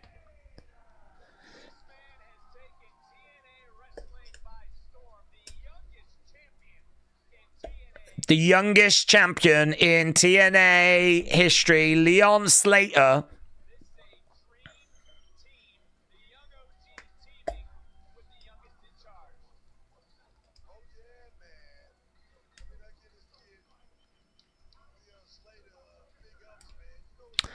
I mean, Leon Slater is just talent. He's just talent. These are the people that I love to get behind. These are the people that I love to support. Javon as well, exactly the same. How could anyone not like these guys? I mean, I'm not saying anyone doesn't. I'm just saying this is the good stuff, man.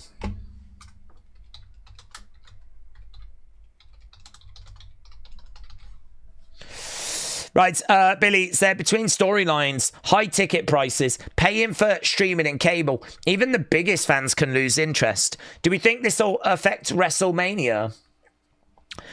No, I don't, to be honest, because I think that there is a lot to be kind of down about. I think there is a lot to be like doom and gloom about. But to be honest with you, it's funny. It's a bit like a sports team. Like, for example, Man United won the other week against Chelsea. And all the conversation was, it's clicking. We're making progress. We're getting somewhere. And everything was great, right? And it was like, okay, we can have some optimism. Let's try and win the next game 2 in a row. Come on. I mean, it was all of that stuff, right? And then they lost at the weekend. And all of a sudden now, I mean, there's people trying to figure out who the next manager is going to be. There's odds on who the next manager is going to be. And it's like, not only is it a disaster, not only is it the end of the world, but it's like, right, who's the next manager, do you think? Because this guy's done. It's over. We don't even need a conversation. Like, he needs to go. And it's just, it's amazing how it just swings like from one extreme to the other. And I do think that pro wrestling is very that way as well. You kind of watch a show that's got a few issues like this one. I mean, changing the name is controversial. And putting Kalani onto Team TNA is controversial. Teaming Jordan going over there is controversial. Like, there's a lot of stuff that I think I can understand people being a bit down about with this show, like what Big Time Baxter's just said. And I think then, of course, it's very easy to go, do you know what? Show's not what I was looking for. Then you got the ticket prices. Then you got the streaming things. Like, all of a sudden, it's all doom and gloom. and you kind of fall down this, you know, into this pit. But if this was like, oh my God, this show is so good. We've had this match, we've had that match. This segment was great. We had this return. That happens. People don't, you know, people are excited then. They're engaged. They're on board. They're excited. It's all good. It's amazing how things seem to kind of gravitate to the extreme, you know? I agree with you, though, Billy, that there is a lot to be concerned about. Ticket prices. But, I mean, they don't affect us on a weekly basis, do they? It's only if they come to your area. But, you know, the streaming costs, that's obviously a concern. A lot of people are having to, you know, deal with that. So that is definitely a factor. That affects people more. And then if the shows are mid, that obviously affects people more as well. So, yeah, it's true. There's people that are looking at wrestling and trying to figure out if this is, right for them, if the current product is good enough. But honestly, we'll get to Mania season and, you know, The Rock will be around, or we'll be doing some good stories and people will be around. WrestleMania season, people come back for that. Crossbody there by Leon and Javon. So we just had a bit of a falling out there by Tatum. And Izzy, she just told her, come on, we're going. And we've gone to commercial. This isn't how I predicted a falling out between Izzy and Tatum. Well, it's not a big falling out at the moment.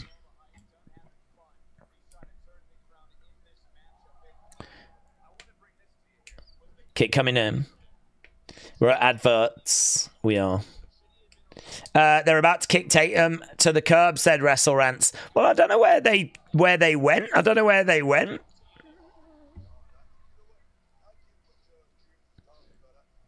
There's Slater, lands on his feet, charging over, gets up. He caught the ring steps.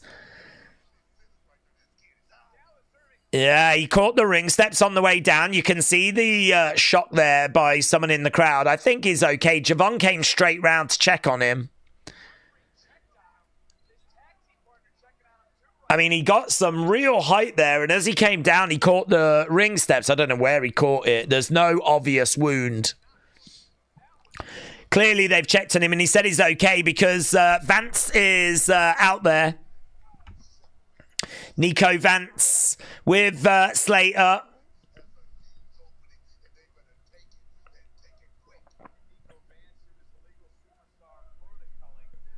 Let's go. Leon is the chant. 1, 2.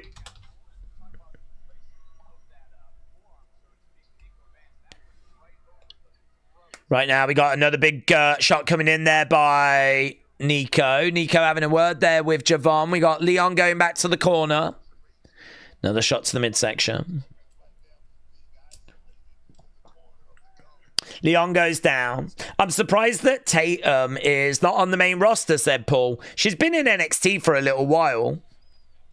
Carmen said, Daze, there's a video that ARW Pro did about their upcoming event. Can you take a look at it? It features narration by CM Punk. Does it? Blimey now. Did you? Yeah, I mean, I'll have a look if I see it. If CM Punk did narration for it, then that's a massive deal, isn't it? I can only imagine that CM Punk has been joining us on these streams and just felt a need to reach out to them and lend his services. Are you sure it was CM Punk or was it CM Pink? Was it like an indie wrestler with a similar name? Stomp coming in there by Nico. Leon going over in the corner, upside down. He really bumps around, doesn't he, Leon? That's one thing you really notice. Like when he went to the outside, flipping, it was right up in the air.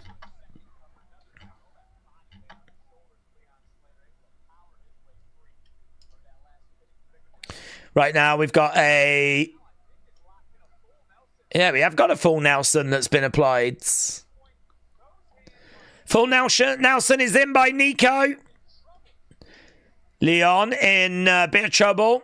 Crowd are trying to cheer him on. Breaks out. No. Round the back, another full Nelson. I love seeing a full Nelson. Old school grappling. Full Nelson is applied. He's going down his fade in a little bit here, Nico. And you know that full Nelson is going to be tasty as well. Yeah, they're just showing a replay of him going in the steps. Carmen said the CM Punk narration is at the beginning of the video. It's probably AI, mate. It's probably AI. It's probably someone there that's used CM Punk voice for AI. I can't believe CM Punk even knows about ARW Pro. Lovely Inzaguri there by Leon Slater. He's trying to reach out to Javon. Nico comes in. Inzaguri misses. Oh my God, that was so good. Inzaguri didn't land, so he went back with it. Here's Javon. What a team this would be. Blimey now. Leon Slater and Javon Evans. Hello, he's got Nico. No, reverse. Leon. Whoa! Suicide dive! Into Sean Spears. Kick coming in there by the young OG. Off the top. Crossbody. Down goes Nico. Here's Sean. Duck underneath. Against the ropes. Bang! Lovely kick. Right now, we've got the young OG going up. The young OG. Looking for a big spam. Oh my God, the distance. He had to go more than, more than half the distance of the ring. Kick out there by Nico. That was so impressive. That was really impressive. Charging in, gets caught. Over the top. 1, 2, no joy. Ah! Big right hands. Javon comes in. Upside down. Bah. Got caught. Got caught. Got flipping caught. 2. Kick out. Can you even get a CM Punk AI voice to read the chats? Well, we can't. I don't even know how you do it, to be honest. But I mean, you can get these services where you just feed in like someone speaking and then it can replicate. We did have a voice reader, text to speech reader, but I don't think it gave you that as an option.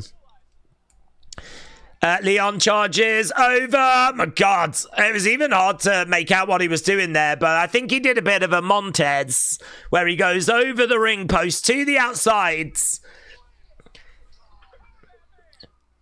1, 2. Nico Vance makes the save. This is a really fun match, you know. This is a really fun match.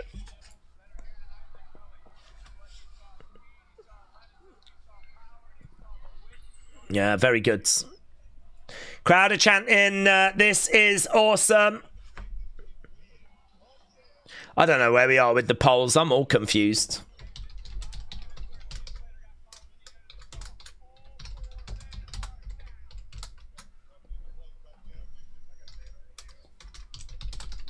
Okay, Javon, middle rope, looking for a double cutter, doesn't get it. Slater against the ropes. Javon goes over. He's going to look for a cutter. He hits a cutter. We got cutters being hit everywhere. Springboard cutters everywhere. Over the top. Big air. Nico Vance goes down.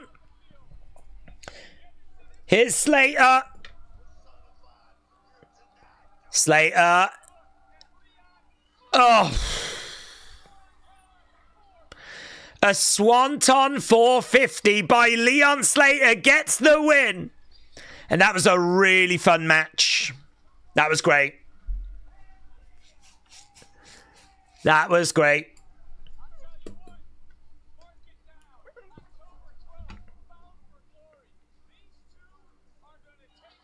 God, can you imagine what those two are going to do against each other? Can you imagine how great that match is going to be? Booker T said, unbelievable. Booker T, very impressed with what he's just seen. I think everyone's really impressed with what they've just seen. Oh, right. We've got a TNA showdown. It's not an invasion. Don't you dare say invasion. Here, look, we've got all these TNA talents arriving. Okay, we got Ricky, we got Trick. Look at this. It's all going down in the parking lot. Look, they're all just getting... Who's going to throw hands? Someone's going to throw hands. Why are they not throwing hands? What the hell's going on? They're all just standing in front of each other going... How has no one hit anyone? How has no one hit anyone? Mate, this is the friendliest war I've ever seen.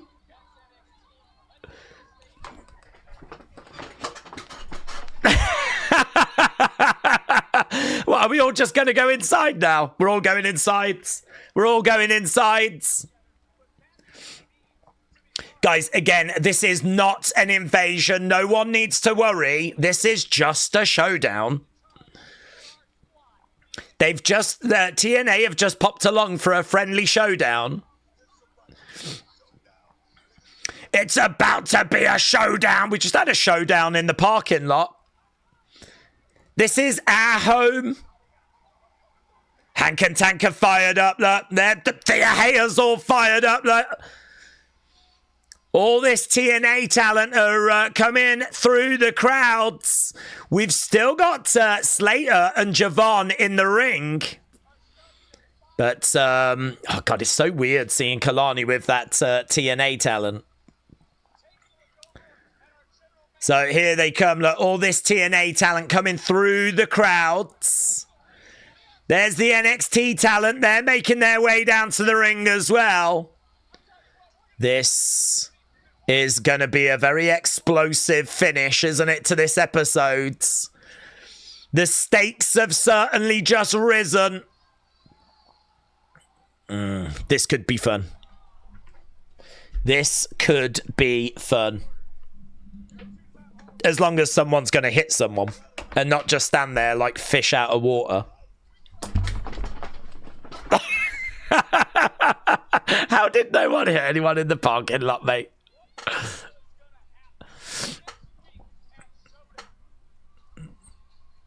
Okay, we got... The crowd are getting all excited. We've already got a bit of action. Tavian got into it with Moose, apparently. Oh, apparently Moose is angry. Briggs might have just lamped him. Oh, mate, what if we have some real fights break out?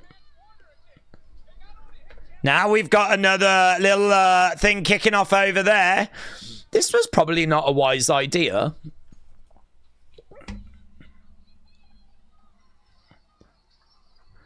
Okay, so right now we've got people wandering around.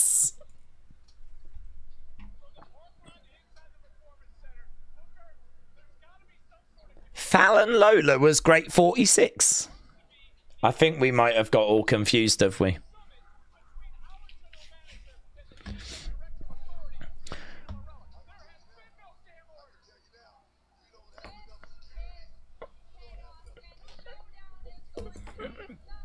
This is chaos.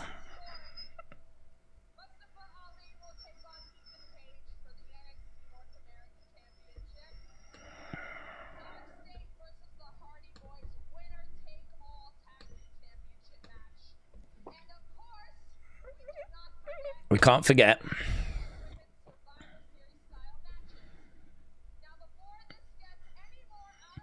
Before this gets any more out of control.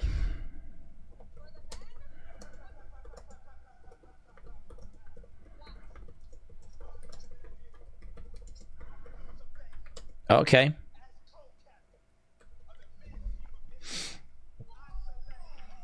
Okay, Trick's about to announce who he was going to select.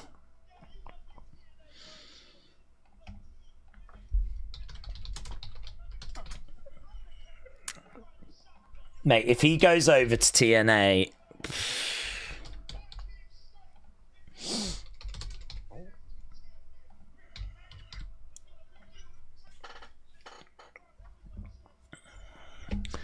Okay. It's going to be the Young OG. So Young OG is on Team NXT. And Miles Bourne is in there as well. Tell him who's on our team.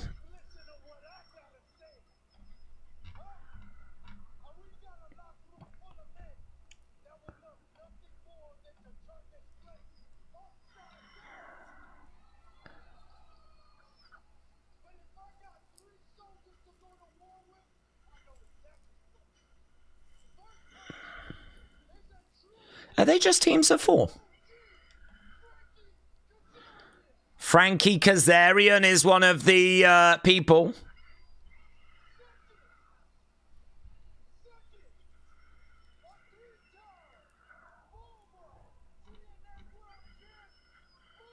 Moose. So there's only one more spot. Is it going to be Matt? It's got to be in it.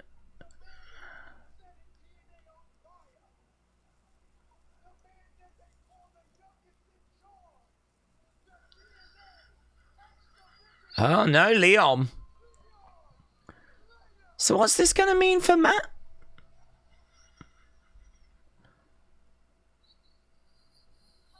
So no Matt Cardona after all that?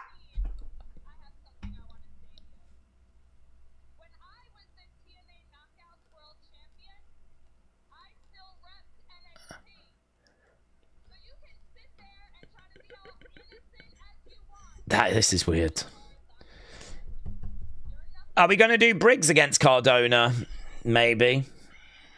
You're a traitor, said JC. It's hard to argue, honestly. For Team NXT.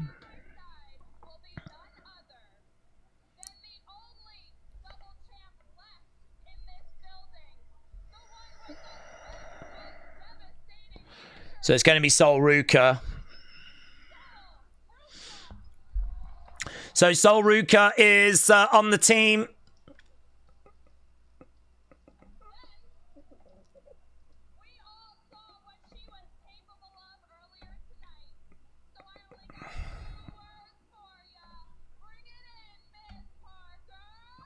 So Jada Parker is on the team.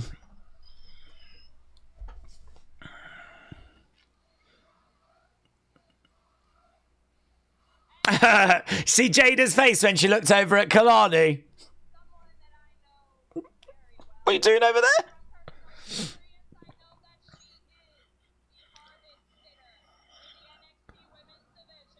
Lola. Fair play to Ren. Ren on the outside, like... Zarya looks peeved, mate. Zarya does not look thrilled. Ren's like, go on, go get him. Zarya was like...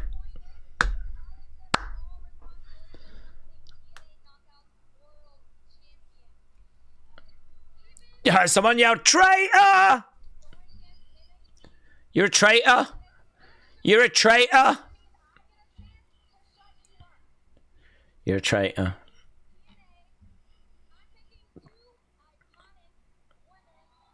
I'm going to pick 2 iconic women.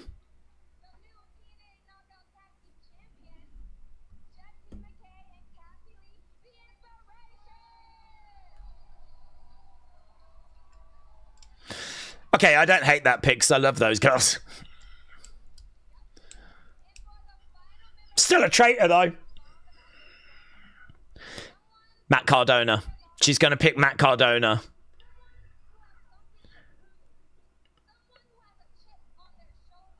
Matt Cardona.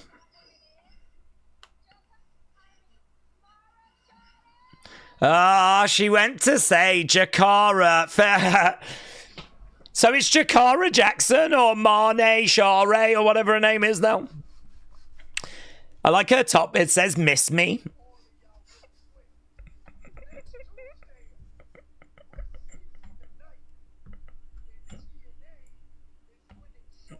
We're winning Showdown.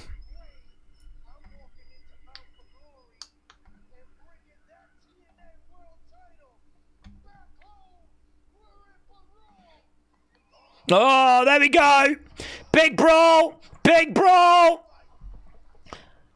Massive brawl breaks out. The teams have been announced. And now we got fighting absolutely everywhere. Look at that shot. Look at that shot. I mean, there are just fights everywhere right now. Ava going over, having a word with commentary. There's JC and the traitor, Kalani, going at it. But, yeah, we got some great shots. I think it was that Zaya going at it on the outside. I can just see there's so many people. Like, I don't even know where to look. Body is absolutely everywhere. I can see Ren's involved in a fight. There is no order. Matt Cardona in there. He didn't make the team for TNA. Here's Sean. Sean's loving it. Sean's come out and he's just got a big smile on his face. Sean's thinking ratings. That's what Sean's thinking. Sean, get in there. Dish out some sweet chin music. Sean's just smiling. Like, he's just like, HBK, HBK, HBK, HBK. Yeah, it is crazy. It is a bonkers scene. Is she getting whipped with a coat? Is she getting whipped with a jacket? Oh my God, let's go. Let's go. Knees to the midsection. Bodies going down. Fights on the outside. Fights in the ring. People pulling hair. Shawn Michaels just wandering around. NXT, NXT, NXT, NXT. Look at... I don't even know what he said. I don't even know what he said. Oh my God. If you thought this NXT Showdown will be good, then just wait until we do the NXT ARW Pro Showdown. Well, apparently ARW Pro have managed to get CM Punk services, so everywhere you look, there's traitors. Everywhere you look, there's people abandoning WWE. No Jordan Grace on the team. I think that's wise. I think that's wise. I think it would have been a real insult to have flipping put another person out there, you know, that is from NXT. I don't know. I don't know what people are going to think about this. I'm not sure how the reaction's going to be. I'm quite looking forward to the review video. Chaotic, said Daniel. It really was, yes. Sean should have come out with popcorn, said Scottish Nightmare. That would have been great. That would have been great if he had been standing there like just watching it all unfold. Yeah, I mean, it was kind of fun seeing him come out and just not being worried, not caring, you know? It was kind of fun seeing him come out there just really enjoying the chaos and enjoying the carnage. I think, look, it might not be exactly the way we thought, and, you know, there might be a couple of things that we would change or whatever, but it's undeniable that next week is going to be a lot of fun. It's going to be a lot of fun. I mean, I am really looking forward to that show. I don't mind the Mustafa Ali Ethan edition. I don't know what they're doing with Matt Cardona. I mean, is it that we're going to do Cardona against Briggs? I don't know that we're going to have time to get another match on. Although they are teams of 4 and not teams of 5. I actually thought they were going to be teams of 5, so perhaps the matches will be a bit quicker than I thought. Sean's face is how I'm reacting to the chaos, said Nathan. Jordan is scheming. I would have swapped Kazarian for Cardona, said WrestleRants. They turned that show around. It didn't completely suck, said Glockness. Carmen said, Daze, I might attend ARW Pro on October 11th. Isn't that the same night as Crown Jewel?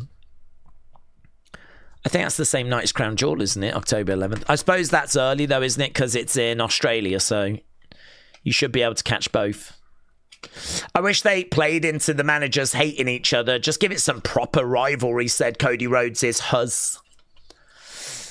Was Mariah May out there? Honestly, I did not see her. But then I wasn't really looking for anyone in particular.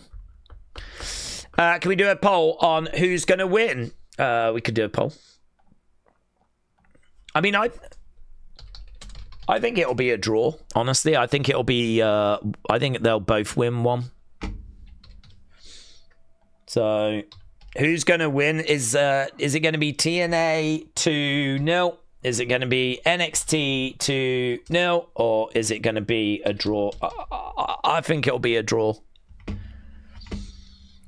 Days, I found it awkward how the NXT women's locker room collectively fight for a spot only for JC to list the names, and the ones that didn't get picked looked a bit foolish. There's not really an ideal way, is there? I mean, I suppose in a way it would have been better if Ava had just selected the names rather than have... Do you know what I mean? Like, it's a bit awkward having Lola go up to JC and be like, look, I don't like you, but I want to get on this team, and like have to put their differences aside. You could have had Ava just announce the teams and Santino announce the teams. I don't know why they had the wrestlers announce the teams. I'm not sure. Perhaps it gives them a bit more ownership. So if the team fails, they've actually got a bit more responsibility because they put the team together. Don't know. I would rather that we had the GMs do it personally. Glockness said, let's do a draw and then run it back for a PLE called Invasion at a later date. Matt Cardona gone from WWE for 5 years. He popped up on TV in a lackluster way. Well, I mean, he was not a massive star when he was in WWE, was he? I mean, he was Zack Ryder. And, you know, if you remember the end of his time, I mean, he spent time in NXT as a hype bro. He was kind of in a team with Mojo Rawley. And, you know, Zack Ryder was always seen as a bit of a jobber, a bit of enhancement talent. And he, you know, he had his moments. Of course he did. Like, you know, he had a career.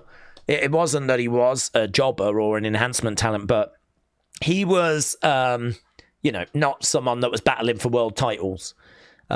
He was not even someone that was massively battling for mid-card titles. He won the Intercontinental and then, you know, gave it up 24 hours later by losing it in a match after, I mean, didn't he win it at 32? WrestleMania 32. And I think they only did that to give him a moment as a bit of a thank you because, you know, he'd been there a while and he'd done a lot of work and whatever. So, yeah, I mean, look, he was someone that had moments and won championships, but by and large, he wasn't like a big star. And, you know, I don't think there's much love for the Zack Ryder character. I don't have much love. I don't think he has much love. He said if he would come back, you wouldn't get Zack Ryder. It would be Matt Cardona. So I think he's built up a bit of more of a credibility, though, since he's been on the indie scene. But to be honest, I don't know that there's that many that are clamoring for him to return outside of his fan base. I mean, he's definitely got fans and they want him to return. But I'm talking about the wider WWE universe. Because I think, you know, Zack Ryder was just like... But, you know, he's gone away. He's kind of reinvented himself. So I don't mind him getting another opportunity. But I don't know that there's anyone really desperately clamoring for him to return, you know. But he's got his supporters. There's definitely people that would have him back around. Okay. I think it's going to probably end up with what we think it's going to end up with. Where are we with Super Chats? Jared said, do you see Hendry joining Dark States? I don't think so. It doesn't really feel like a natural fit, does it? He did say, though, that he was going to have a think about things, didn't he? You're either with us or against us. And he seems to be at a bit of a loss at the moment. And so does Jordan. I mean, they said earlier it doesn't look like either team's going to select us. And they needed to kind of come up with a strategy. I don't know what that strategy is. But it's hard to see him joining Dark State. I can't see how that would work personally. But, yeah, I don't see that. But there is something going on there. And Shakeem, shout out to you, buds. Kalani and Santana aren't sure where Jordan and Joe Hendry's allegiances lie. That is going to be interesting because where do their allegiances lie? Are we going to find that out next week? Is that a little curveball for next week? Is that going to come back next week and be significant? Okay. Where are we with the poll? Let's end the poll. I think we've got a pretty firm favourite. Daze, dare I say this invasion needs to be a two-part deal. I would much rather next week feels like a stage for something bigger. Well, maybe. I don't know. We'll have to see where we end up next week. Okay, so a draw, 57%. 29% think NXT are going to win 2-0. And 14% think it'll be TNA 2-0. So I'm with you guys. I think a draw. 57%. But could be NXT 2-0. And maybe, as Big Time just said, it leads to something else. But I don't know. I would much rather we just do it next week. I think just do it. I think we've built up next week to be a big deal. I think I would much rather just put all our eggs in the basket and just do it next week rather than like teasing it, milking it and all that stuff. Adam, shout out to you, my friends. A tip for the tip jar. I really appreciate that, buds. I really appreciate everyone that joins us on these streams. But Adam, that is so kind. I hope you enjoyed NXT tonight. I hope you're looking forward to next week. I hope you're enjoying wrestling at the moment. I know some people are having a few struggles, but definitely feels like there's some good stuff going on. And I do think next week's going to be good. Well, I think that Crown Jewel looks pretty good as well, to be honest. So, Adam, I really appreciate that, buds. What about Hardy's and Dark State? That's next week. James said it was great and I love it. NXT Forbidden Door hasn't let me down, said James. Are you Team TNA? Why would I be Team TNA? I think the TNA men are going to win and I think the NXT women are going to win. Right, there we go. I think we're done. I'm going to run away.